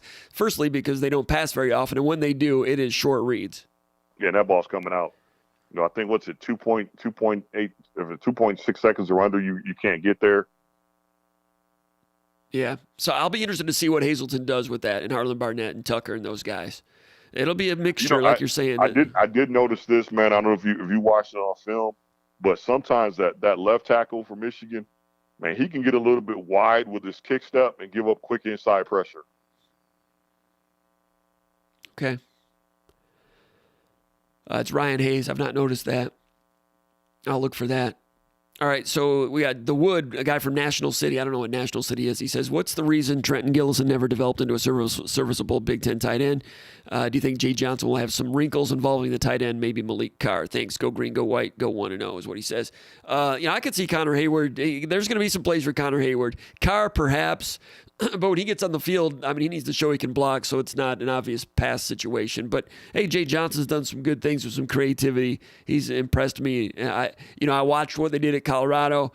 I didn't see it. It seems like it's a little more imaginative now. And he did what he could at Colorado. Didn't maybe have as much talent to work with. At Minnesota, it was more buttoned down. I think he, continued to learn. Coaches continue to learn, and they push the envelope, and the game has changed. And I think as the game has changed, I think Johnson has adapted well with it during his time as an analyst at Georgia, and that's why Tucker was impressed by him. One thing against Georgia, or at Colorado, by the way, that flea flicker we've seen, he ran the flea flicker at Colorado from inside his own 5-yard line against Nebraska for about a 95-yard touchdown. And that's something I wrote about after Tucker was hired. I mentioned this guy ran a flea flicker inside his own 5. And I forgot about that. And then this season, you've seen the flea flickers that have come up big. Anyway, Gillison, some guys, are really driven. I don't know what's gone on there, but he has lost favor and he's out of the playing group. Not heard anything bad about him specifically, but you need some drive there. Adam from Atlanta says K9 Kenneth Walker seems to have his best runs when teams have poor gap integrity. What have you seen from Michigan in that regard? Ron, I'll let you answer this one also. I'll mention also that 12, the linebacker Ross is good. Josh Ross is real good with, when they two gap in front of him, he's jumping from gap to gap, and he doesn't err very often. He gets in there and comes in with some punch. He's got that knack that you need to be a two gapping linebacker behind two gapping defensive front. He's good. You don't see many mistakes from him. Defensive tackles, they're two gapping, so it's not like they're one gapping a lot to where someone can be out of a gap. The 75-yard run that Northwestern had against them last week was an interesting play by Northwestern. They took the left guard and they pulled him and they folded him into the A gap. So he just jumps over the left guard and leads into the left A gap, and he basically isolates linebacker Junior Colson. Junior Colson is a second stringer for Michigan who was on the field for that play. Josh Ross was dropping into pass coverage, which was interesting. He was more, Northwestern was 2x2, two wide receivers to each side. One of them was a tight end, I think. But Michigan must have been talking tendency, pass, because Ross was dropping on a 1st and 10, looking pass, to the point where he kind of turned his back to the backfield a little bit, so he took himself out of the play. I think Michigan was really into a tendency right there and took themselves out of a play. Michigan was in single safety deep, press, man-to-man. So the man-to-man, those guys they all ran themselves out of the play. They were all man-to-man, but Ross was in like a zone drop. So I've heard that, Michigan's defensive coordinator is real good at tendency, yelling out. That's what it was. A minute ago I was saying they do some things that are smart. There's a lot of things where I've seen where, they bark out a tendency. You can tell they've done it and that they're a step ahead on something. On that play, Ross was working toward a tendency, but instead they ran a play that I'm sure was not on film. I've never seen a left tackle pull just one gap over, isolate, and Evan Hull goes 75 yards for a touchdown. So I'm not sure that was a gap error. That was kind of a structural thing. Like Mark D'Antonio used to say, when we gave up a play, did a player get beat, or was it a mental mistake, or was there a structural disadvantage at some point where sometimes you get beat rock, paper, scissors? There was a little bit of that in that one, but not very often do you see Michigan with gap errors and run defense up front. Ron, what do you think about their run defense? Like I said, most of the time you're right. They're where they're supposed to be, and that's why earlier I said that it's just going to come down to us just beating the guy in front of us. Yeah. If you're counting on them making a mistake or running themselves out of a play, and that happens. I mean, nobody's perfect. 100% of the snaps. Sometimes you're lucky you're in the right call and it leaks out and it's a big play. Other times, you get the right. They're in the they make a mistake and. It's a 5-yard gain. So that's just the game of, game of inches as coach, one of those coaching cliches. But by and large, we're just going to have to beat the guy in front of us. There's going to be times where there's an unblocked defender and K9's going to have to beat that guy. And, most of the time he's been able to do that. I think Indiana had a few run throughs where he didn't necessarily have the opportunity to make a move. And those linebackers were hard to block. You talk about guys that play with knack, McFadden, they were and coming Jones. downhill. I mean, they were. Look, that was one of those things where I said you can influence a game with snap count. They had our snap count dialed in. I mean, they were. If you go watch the film, the ball wasn't snapped, and those dudes were already 2 yards away from the line of scrimmage. I mean, they were downhill. And it's tough to pull. It's tough to get to second level when you're coming off your combo and you're trying to climb, and that guy's running past you. Mm-hmm. By the way, I didn't look up these stats to try to prove something. I was just curious to look at run game stats in Big Ten games, not non-conference games, just in Big Ten games so far this season. Rushing offense, like I said, Michigan State ranks higher than Michigan, 5.3 per carry compared to 4.1 per carry. Rushing defense, Michigan State is better than Michigan. Michigan State is number 5 in the Big Ten, allowing 3.5 yards per carry. Michigan's number 6, allowing 3.7 yards per carry. Pass defense. Probably win some bar bets on this one. Yards allowed per pass attempt, which is the pass defense stat. It's not total offense, because then you're prone to Western Kentucky throwing the ball 80 times or and inflating the numbers. You're prone to being up big and teams throwing the ball 40 times. So that skews the numbers as well. So Michigan State is 3rd in the Big Ten in yards allowed per pass attempt at 5.7 per pass attempt. Michigan is 7th at 6.6. So in that stat, so pretty much the same. I mean, if you go back, if you look at those stats, this is why it just was kind of frustrating me that they're getting so much hype. A lot of those stats are pretty much identical. Or, I mean, if you're 5.7, you're 6.4, whatever it is. I mean, that's a one guy's falling forward. That usually that equates to about 30 yards per game. 30 yards per game. I mean, but if you over how many offensive run plays? See what I mean? Mm-hmm. So my point is you're just gonna have to beat the dude in front of you, man. I mean, there's a whole. I mean, you throw the egg. There's gonna be maybe 5 to 10 unscouted looks, and if those turn into big plays, you win the game. But if they don't, it's gonna come down to can I win my individual matchup? It's that simple. Michigan State's been a really good tackling team for the most part this year. Xavier Henderson really good at it, and Gross is good as a tackling safety. Any thoughts on Michigan's tackling ability? Ross is good. Ross is a good tackler. Ross is a good tackler. Dax Hill's a good tackler. Then you have Ford doesn't want any part of it. 22 solid. I mean, out for a corner, he'll go ahead and get guys on the ground. They're decent up front. I mean, their front guys will tackle. But they're not. Look, that's not a real physical team. They're sound. They're really sound in their technique. They don't do a whole lot of crazy stuff that they were running themselves into big plays like they would in their other schemes. It's real basic. I mean, they might dress it up and make it look like stuff, but it's a real basic schemes they run, and they just get there and they get guys on the ground. I mean, but they haven't played against Kenneth Walker. Walker's done a really great job bouncing outside earlier in the year and turning nothing into 30-yard gains. Can't he do that against these guys? I mean, now that there's film on him, you're seeing teams corral him a little bit better.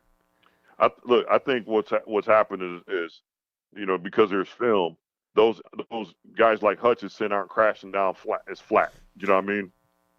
Yeah. But look, we got to be more firm inside. so he doesn't have to bounce as much, and he could just crease it and get to the second level. Because with a guy like Walker, and to a certain extent, they have the same thing going for them.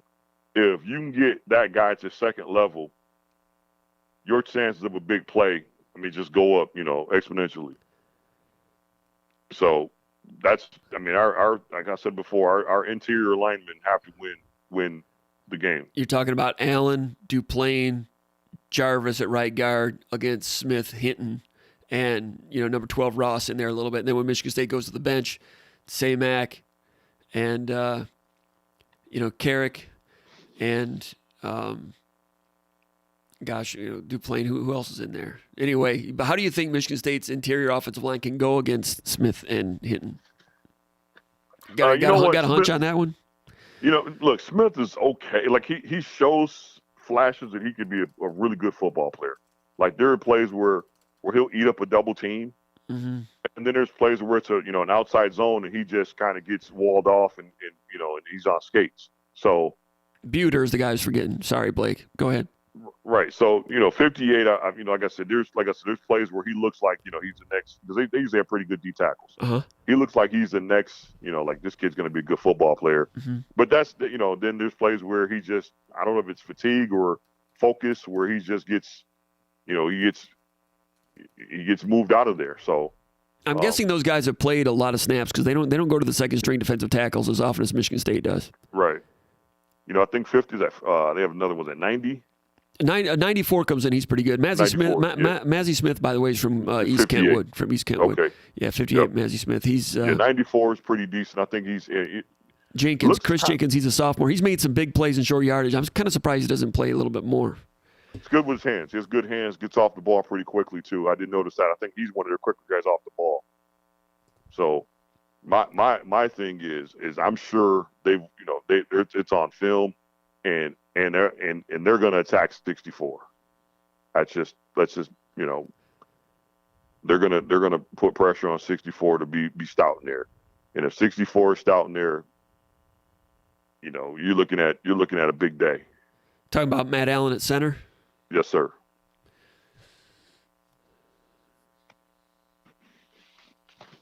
All right, I'll let you go here in a minute, but let's go a couple more questions. You got a couple more minutes? Yeah, I got a couple more. It's fun.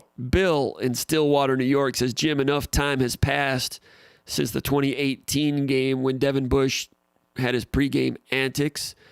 And he says, a lot of time has passed. So the story of what actually happened in the Michigan locker room postgame should now be told. What exactly actually took place? How did we respond, and why did we respond the way we did? Maybe that is a topic for discussion with Big Mooby. We're all hoping you and Ron will have a skull session before the game. I heard some things. I was never able to confirm it. Some people told me, that, you hear that they, quote unquote, trashed the locker room. What does that mean? What does that mean? I don't know. You hear rumors about excrement, things like that. I don't know. Ron, I don't know if you want to comment on it. I don't know anything because I haven't proved it, but I know Michigan State people were kind of miffed by it and closed-mouthed about it. Today on the Tim Stout Show, he had Greg Ianni, former deputy athletic director, it might have been yesterday, and Ianni, he wasn't talking specifically about that, but the Devin Bush incident, Ianni did not want to talk about it. He said that was the lowest day of his career. Greg Ianni said that, and he's still bothered by it, but nobody's talking about it. So I've not proved, I don't know anything.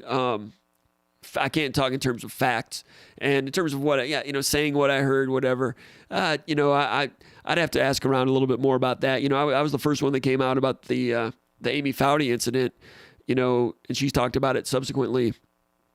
Devin Bush, when he was going haywire and being held back, the camera was panned in on him, and everybody assumed he was, being held back from a Michigan State player. No, he was being held back from Amy Foudy. She's the turf manager for the field. And when I saw that was going on, I was not there when it happened. I was in the elevator, and I a few minutes after it happened, and the video was already out. My thought was, where's Amy at? Because I know when Konendijk and I go down to the field to do a VCast, she comes out there and kicks you off the field. We learned that, 12 years ago. You don't mess with Amy's turf. You know what I'm saying? So when he was doing that, I'm like, where's Amy? Because I know she's great. She wants that turf to be pristine. and you're not allowed to step on it. I mean, every footprint that goes on that over a 365-day cycle, she takes note of. So when Bush was out there doing that, I'm like, where's Amy? And then, I found out a few days later that that's who Bush was going after, because she came out and, was, calling BS on him. Like, what are you doing? And he went haywire at her and was held back. If they had not held her back, what would he have done? And what kind of incident would that have been? I don't know. But anyway, that part, factual. And Amy has talked about that. The rest of it, and what happened in the locker room, I don't have facts on that. Ron, do you have any comments on that whole thing? No, and you know what? Was it 2018? Yeah. Any players left from that team on Michigan's team right now? Xavier Henderson, some of the seniors. On Michigan's team. Oh, on Michigan's team? I don't know. Some of these guys. I mean, if there are very, very little guys remain that, from that team. So I don't know how much that matters. But I will say this, you got to be careful how much of that stuff you give to your players. You don't want to overload them with too much emotional baggage. So they, you want them revved up. You don't need them, so keyed up that you get into personal files and, doing, silly stuff. Mm-hmm. But if there's a way to get,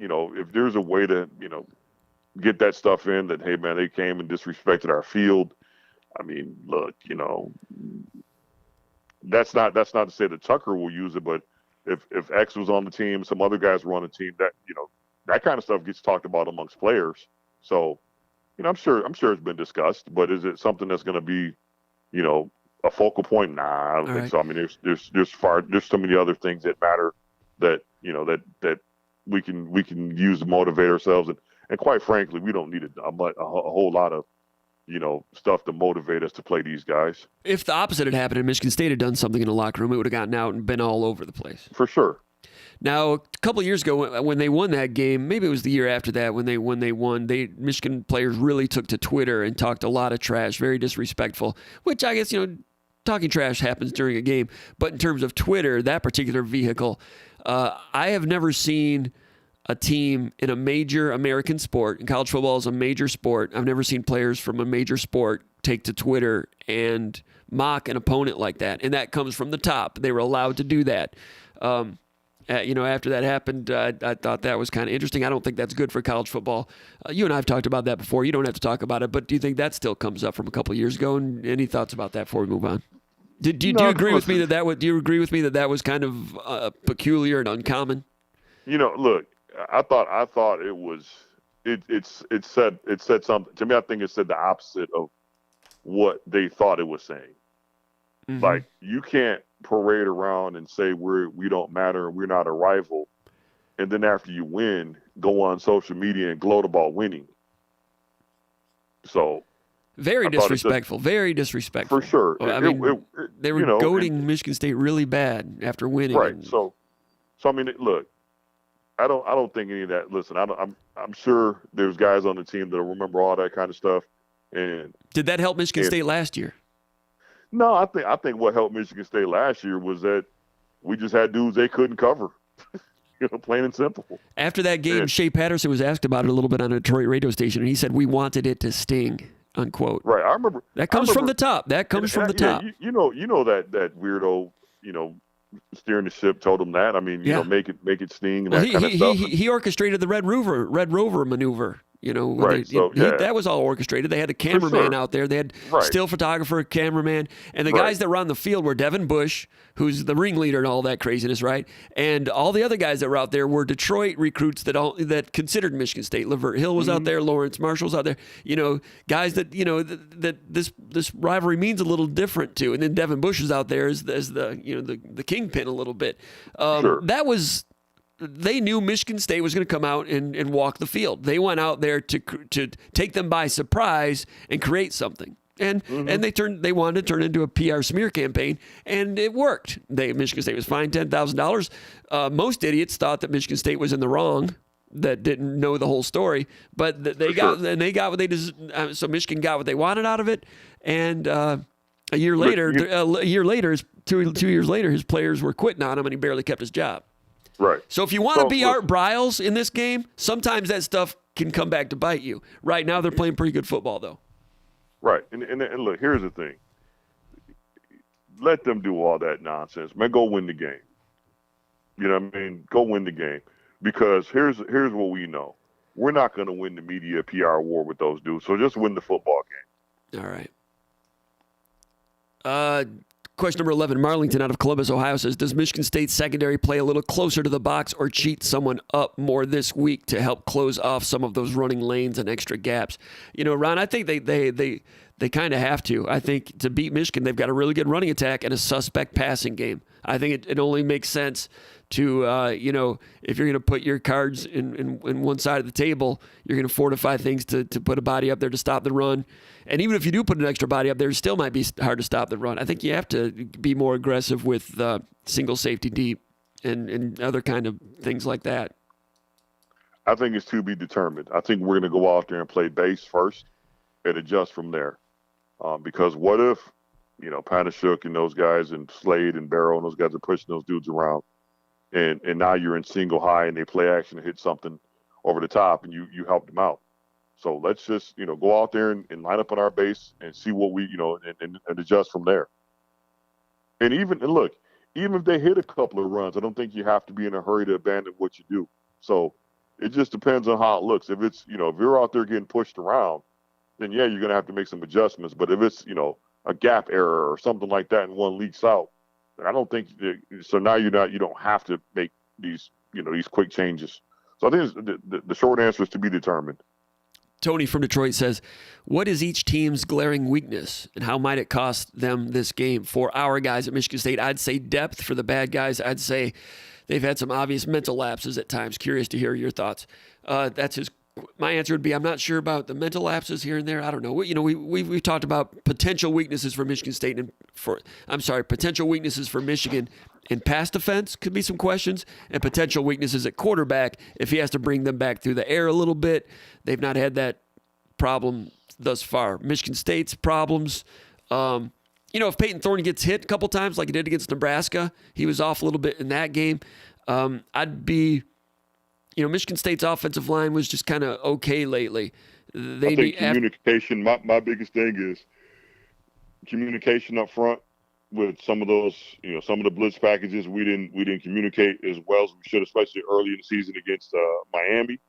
And I think Michigan will throw some looks that may confuse us. I think that's a weakness. And I think sometimes our interior linemen get a little bit high in their run and running it, you know, run game. They don't come off the ball as low as they need to. And, you know, they give up some run throughs. So really O-line. I mean, if the O-line is sound, I mean, because our receivers, quarterbacks, backs are, you know, our skip guys are great. So that O-line, if we can be tight, you know, grade out, you know, solidly on up front, you know, that's probably the biggest weakness. And on the defensive side, I think there's something that our linebackers and pass coverage hasn't been tested yet. And I think that's something we're going to see on Saturday. Against the tight ends, a guy named House Parts from Parts Unknown says, Jim, how will Michigan State defend the tight end pass plays that Michigan runs when their tight end fakes blocking and then hits the seam? That was the two big plays against Nebraska. That dovetails into what you're talking about right now, Michigan State's pass defense at the linebacker position. What are your thoughts about linebacker defense so far from what you've seen? And Ron, what do you think about the way Michigan will use the tight ends or running backs or whatever with the short pass over the middle? I expect a healthy dose of tight ends, you know, get in the passing game, and I think that's the bind that we're going to see ourselves in, because we're going to need our linebackers to be, you know, to be physical in the run fits. So they will be, you know, put in conflict with some play action to, you know, passes to the tight end. So I think that's, you know, that's the one area of concern. And I mean, I don't know how, you know, we'll see what Crouch and how, you know, Halliday had the pick six last weekend, you know, but we'll see, you know, how well they adjust, you know, on the fly. But that just to me is just added pressure on our D tackles to be firm, so that our linebackers can stay clean and get good reads. Mm-hmm. Because, yeah, like you're saying, they're going to have to jump up there and support the run, and that leaves you susceptible to play action or over routes. And you don't see the Michigan waggle as much anymore. You know, what they call a waggle. Some people call that a counter boot. That was a staple. Absolutely. You don't see that. Question number 15 from MSU Spartan 777 from New Hudson, Michigan. He says, this is not hockey, but predict your 3 stars of the game. Michigan State's Molson Cup 3-star selection. My guess would be if Michigan State's going to win, Thorne's going to be one of them. I'm guessing Jaden Reed, and I'm guessing Xavier Henderson. I'm going Slade. Ooh. Okay, you know what? I'm going to go D-line. Wow. You get the whole group some love. All I'm right. going D-line. I'm going K9. And I'm going to go D'Angelo Gross. I think he has a big game. Wow. He has been gaining traction. Started out a little gingerly, learning things, but as he's turned it up a notch, he's been loud at times, and he'll have fun out there. This is his kind of party. All right. All right. There's a funny comment here from I didn't get his name. Darn it, I didn't get his name, but he says I expect Michigan State to have huge advantage across the board in their game against their in-state rival. At what position is the advantage most pronounced? He says I think it'll be Gabe Brown and Max Christie against Ferris State's wings. He says thanks for keeping us amped up all the way to Saturday. Can't get here soon enough. I'll just let that lie. Look and see here if you had there's some other hypotheticals. And Ellen from Charlevoix, Michigan says, what do you think the chances that Mel and Hazleton would go with a 4-3 instead of a 4-2-5 on Saturday? We talked about that a little bit. Like you said, you stick with what you do. In the red zone, maybe it wouldn't be surprised. It's interesting, Michigan State usually takes Crouch out in the red zone. Have you noticed that? They go in with Noah Harvey and Van Summer and usually check in, and Crouch checks out in the red zone for some reason.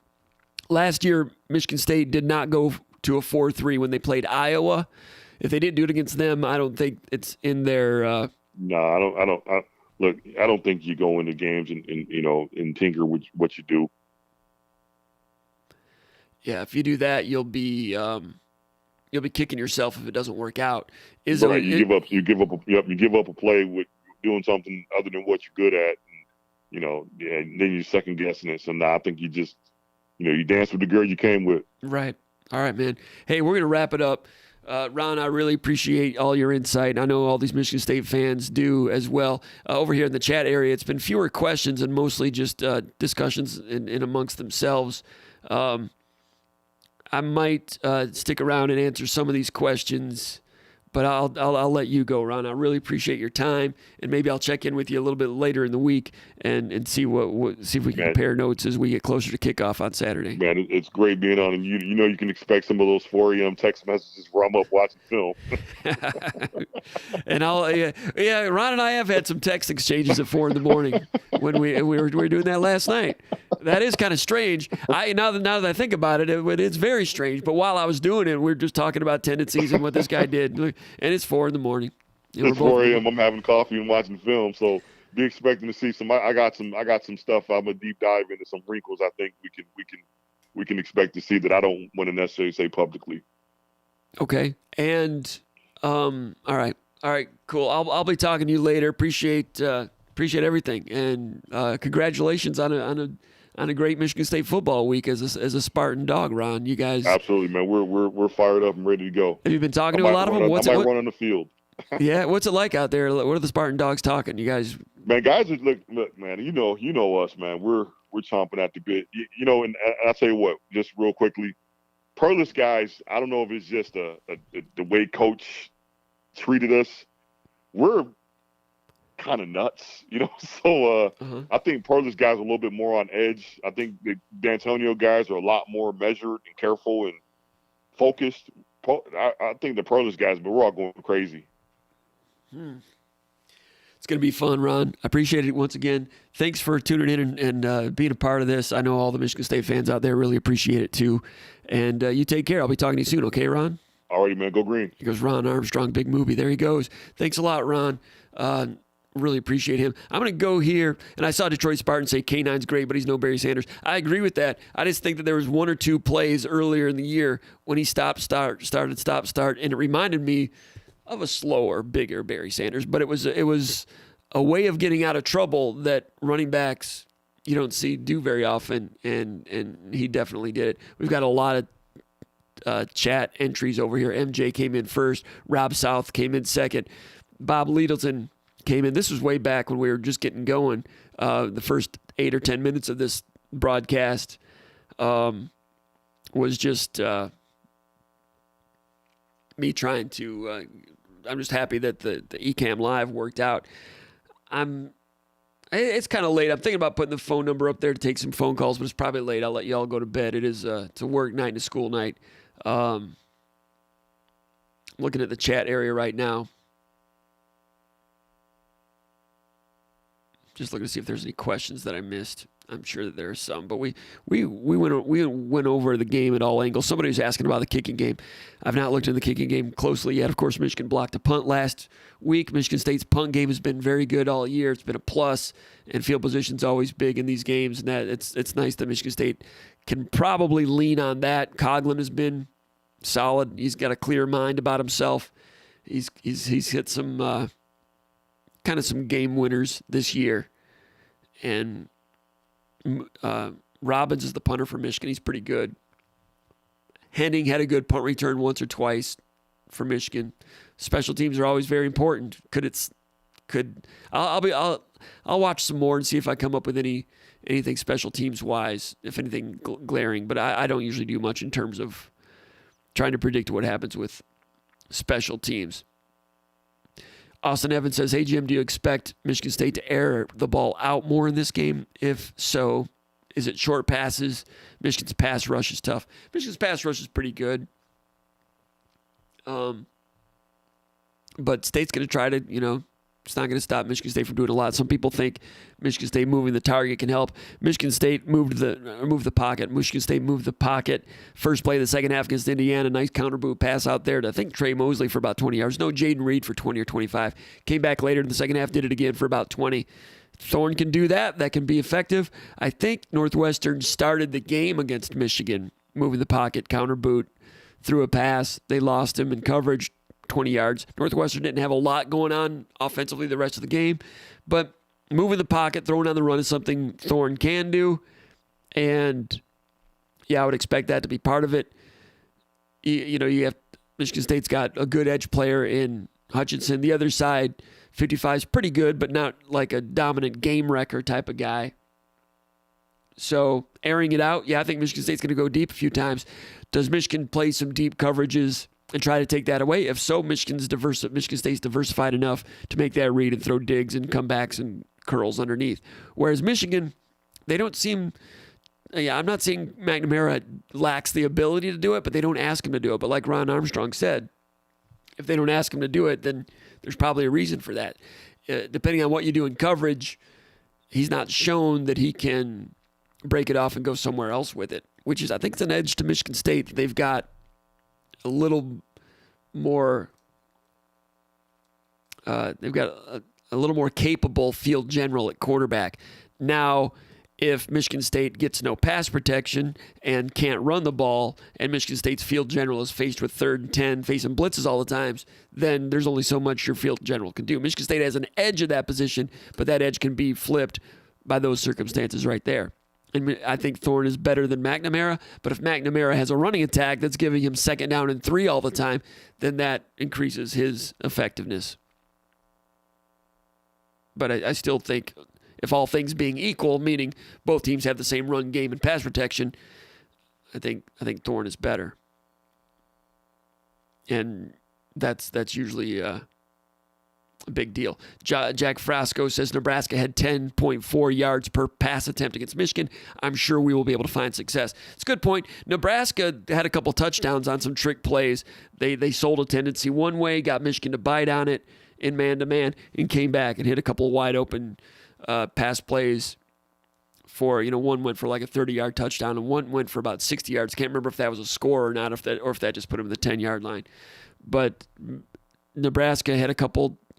When I say trick plays, it's not like it's double reverse, lateral, double pass stuff. It's just a pass that influencing the defense with a tendency that Nebraska had, got them to bite and came back with something different. Michigan State's been pretty good at those things over the years, and Michigan's a little less predictable. In recent years, it's been man-to-man with Don Brown all over the place.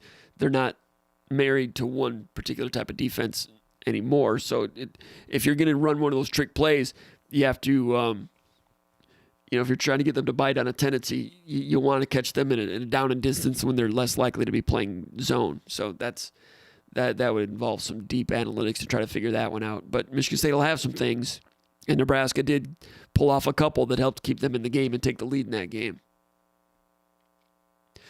Kyle Priestley says, what impact does Ben Van Sumeren have in a game like this? Does Van Sumeren playing at his old school add a level of intensity? Is his knowledge of that team an assist? That's from Kyle from Lynchburg, Virginia. Great question. Van Sumeren's been playing about 10 snaps a game as a second-string linebacker, former Michigan player. Former Michigan linebacker, played some fullback for them as well, I think. Yeah, that adds some intensity, and Van Sumeren will be out there. Van Sumeren plays a lot of red zone defense against Michigan State. He's going to be fired up. He's going to want to go out there and win his matchups. He's going to want to line up against those tight ends, and those will be some good collisions. Yeah, that adds some storybook to it. That will add some intensity to it. I don't think there's any rancor or bad feelings there, but he's going to want to play well against his former teammates. He's going to want to win, of course. And he'll be playing in the red zone. And Michigan State's red zone defense against the run is going to be important. And there'll be a couple times when 13 Van Sumeren gets a head-on collision with the tight end at the point of attack. And their tight ends are good. Van Sumeren is pretty good in a phone booth. He's not a guy that runs sideline to sideline great, but in a phone booth, pretty solid. Young Feezy Baby with another one. Appreciate Young Feezy Baby with another contribution to the tip jar. Thank you, Young Feezy Baby. He says, Jim, do you get a feeling that Henderson was going to bring his A game this weekend? Xavier Henderson was a little dinged up. I think the Rutgers game got a little dinged up, played through it, and then, was kind of a little dinged up. The week off's been good for him. And this is his senior year. He wants to go off. Yeah, he's a smart player. He's a good tackler. He's a physical player. These guys from Michigan, they can be difficult to tackle. Henderson's going to be in there, flying in quick. He'll be a plus. I think Gross will be a plus. Something we didn't talk about earlier is, Michigan, they move the pile a lot. And Haskins is a running back. He keeps the feet moving, and he doesn't go down. He just keeps going, keeps the feet moving. He's a pile mover. When he's tackling, he always falls forward for an extra yard or two or more. And you saw early in that Northwestern game, there's like a rugby scrum play where he wouldn't go down. And Michigan offensive linemen sometimes will start moving the pile. The pile moved another 15 yards. They will move the pile. They do that. And they're proud of that, as they should be. Haskins is difficult to tackle, and their offensive line will move the pile like that. And Michigan State's going to know that. They've got to know that. But you'll see them move the pile, and you'll watch Nebraska or Northwestern, and there'll be a defensive lineman standing and watching and a safety standing and watching. They're like, oh, this play's still alive, and then they go in to get in the pile. It's too late. The pile's already moving. I'm sure the Michigan State's players and the coaches have been preaching, do not buy a ticket. Do not be a spectator if you're playing defense. If you're a safety or linebacker, defensive end, play through the echo of the whistle. If you've not heard the whistle, get to the ball, find the ball, gang tackle, and do not let them move the pile on those, because those are extra yards. That'll turn a 3rd and 5 into a 3rd and 1. Also, it can be demoralizing. Sometimes that'll move the chains beyond first down yardage in the line of game. And it gets them jacked up. It can be demoralizing for a defense. Do not be a spectator. Do not allow that to happen and then say afterwards, my bad. There are no my bads. You got to be in that pile early, and you got to be throwing your weight in there against Haskins and those guys to have a chance to stop that, to not let those particular fall forward yardage factors be a factor. Xavier Henderson's going to be part of that. Safeties can arrive at a pile, sometimes not with all the force and the weight in the world, but don't buy a ticket. He won't be buying a ticket.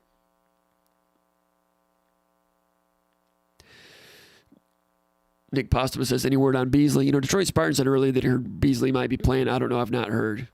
Who's back from injury? Cousin of Sparty's asking. We don't hear about injuries. They don't tell us. We don't know.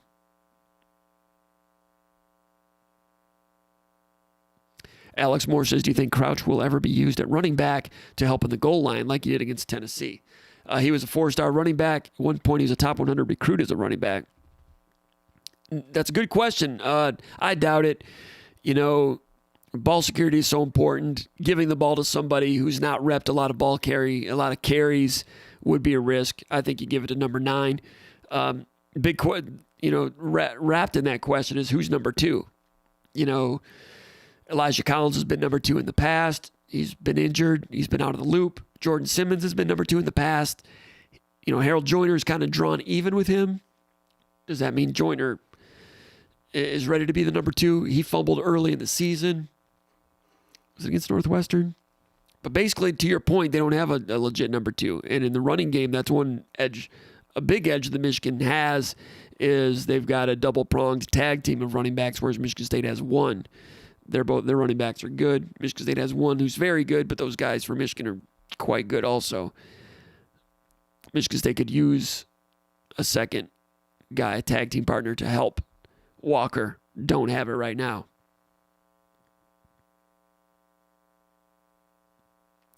Ben Pancake says, I just worry Michigan State's offense won't be able to get started too many times this year. Half the game, our offense was just slow. It's a good point, solid point. Second half against Nebraska, first half against Indiana. Michigan State's offense has been a stick in the mud a couple of times. Against Nebraska, I think a big part of it was, Peyton Thorne got rocked a couple of times. He was not quite himself in terms of accuracy.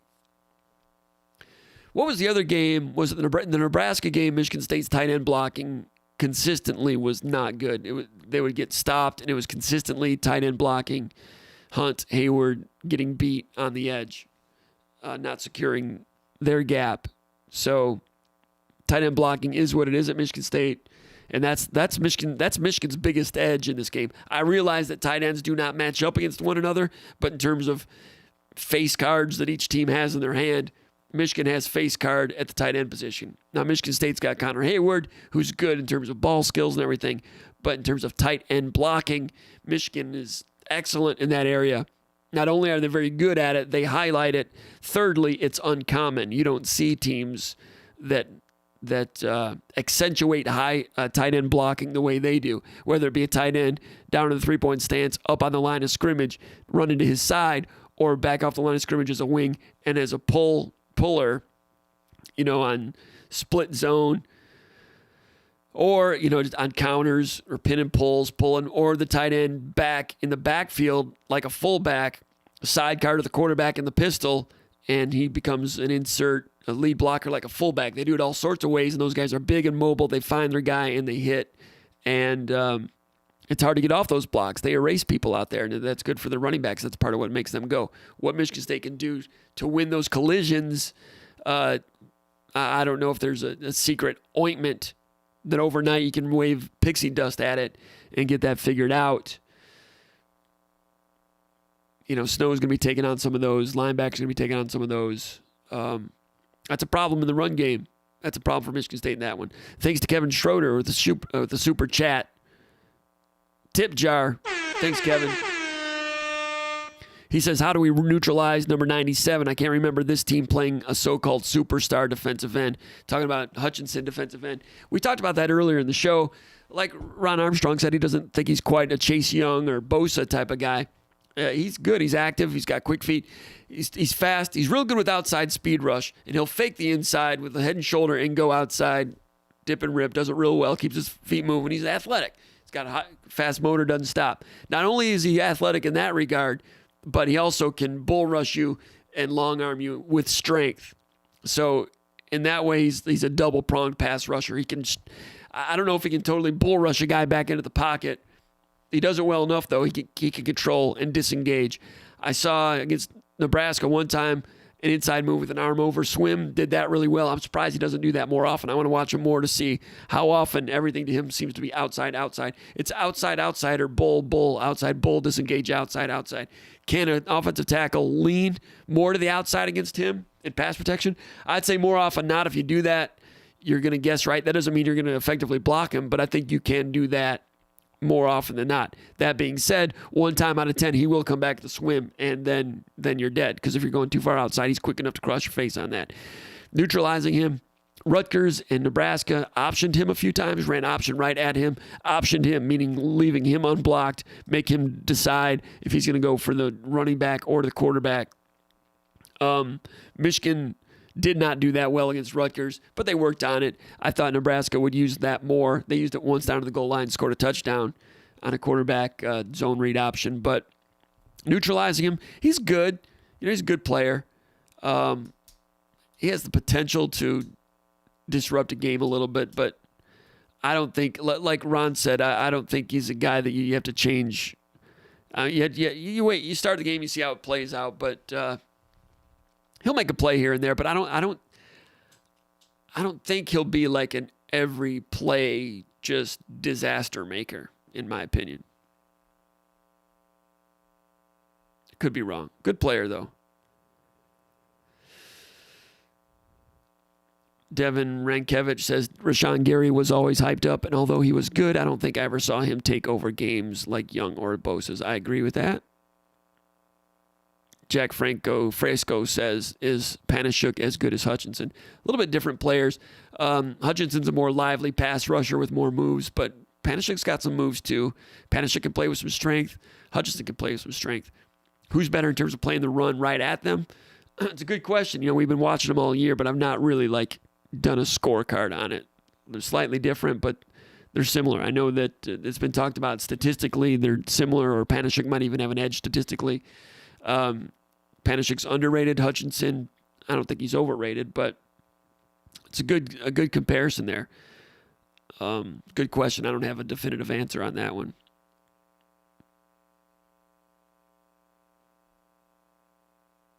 Jack Frasco says, do we play matchup on the offensive line and try to always have Horst on Hutchinson, with him being most physical player we have? I'm not sure Horst is Michigan State's most physical offensive tackle.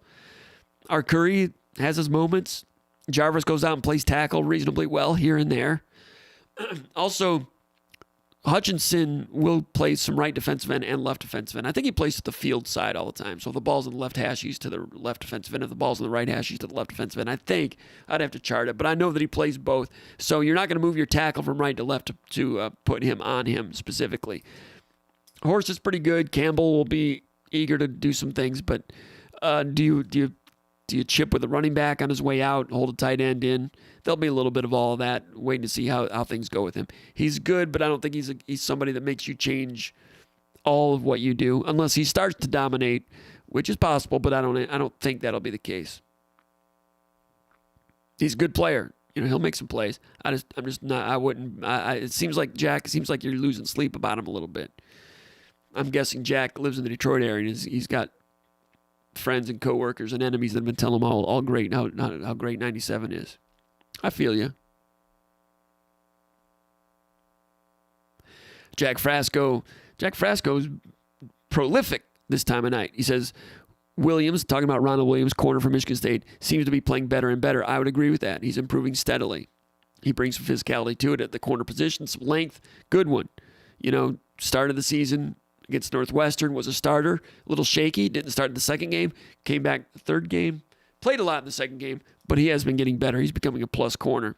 He says, I trust the trio of Kimbrough, Lowry, and Brantley to rotate and play the corner to rotate players and hit the other corner spot. We've not seen Brantley much lately. I think he played 1 or 2 snaps this week, did not play the week before. Kimbrough, Lowry, Williams, not bad. And these are guys that don't have a lot of experience in college football in terms of playing time. So there is a learning curve, a steep learning curve with those guys as they get going. Hey, I appreciate everybody tuning in and being part of this tonight. Ben Pancake says, do you think the rumors of LSU talking to Tucker mean anything, or is it just rumors at the moment? Also, do you think he'd leave for LSU? No, I don't think he'd leave for LSU. I'm not sure LSU is going to come after him. And like we talked about earlier, it's not a bad thing right now the way it is for Mel Tucker to be talked about down south as a wanted, desired commodity. I don't mean to talk about a coach being a commodity, but that's not a bad thing. Especially if you're Mel Tucker and you're not going anywhere, it's not a bad thing if there's some talk down there that you're wanted. It can help you recruit later once you say, man, I'm not going anywhere. The day that you come out and emphatically say that you're staying, you can turn that into a PR bomb also. So, not always a bad thing.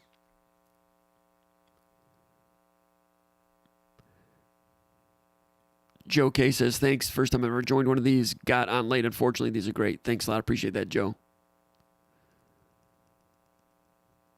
All right. That's going to be it. Frasco says, was Willikis better than Winovich? I almost said that. Comparing Panasiuk to Hutchinson is kind of similar to Willikis and Winovich. They're both pretty good. They're all pretty good. Good defensive ends. Anyway, hey, again, thanks to everybody. Thanks to all the people that support the show and the tip jar super chats. We appreciate that for sure. Appreciate you guys checking out SpartanMag.com. Give us a thumbs up. Subscribe to this channel. Also go over to SpartanMag.com. Become a subscriber. If you're not one already, you've got a few more days to become a subscriber. 50% off. Only 15 cents American. 15 cents American. SpartanMag.com. Coverage that you'll learn to love. Young Feezy baby, thanks to you. He's got one more question. If we have to go to a 3 linebacker look, how do we line up? 3 linebackers, I don't think it happens. In the red zone, a little bit here and there, but they didn't do it against Iowa last year. I don't see them doing it again. But if you had to do it, you'd have Halliday in the middle. You'd have Crouch out there with probably Harvey and maybe Van Sumeren coming in for one of those guys, maybe Harvey. But they need more. Michigan State needed more reps running what they do, how they do it, with the 2 gapping in front of them and the linebackers making reads, or they do the double A gap blitz like they did last week, and they both ended up in the same A gap. Halliday and Crouch can't have that happen. You had 2.5 in that gap. You might as well have had 9.5 players on the field. They need to do more of what they do within their own system to get that dialed down instead of worrying about 4-3. I think I'm not convinced that 4-2 won't get bruised a little bit this weekend. We're all going to learn a little bit about that going into it. It's going to be fun. Everybody have a good, safe trip, safe time, safe week. Respect your neighbors. Respect them. Respect everybody. And let's have a great weekend. Appreciate everybody checking in. We will see you next time. Thanks for being here. Go to SpartanMag.com. We'll see you over there. Take care, everybody.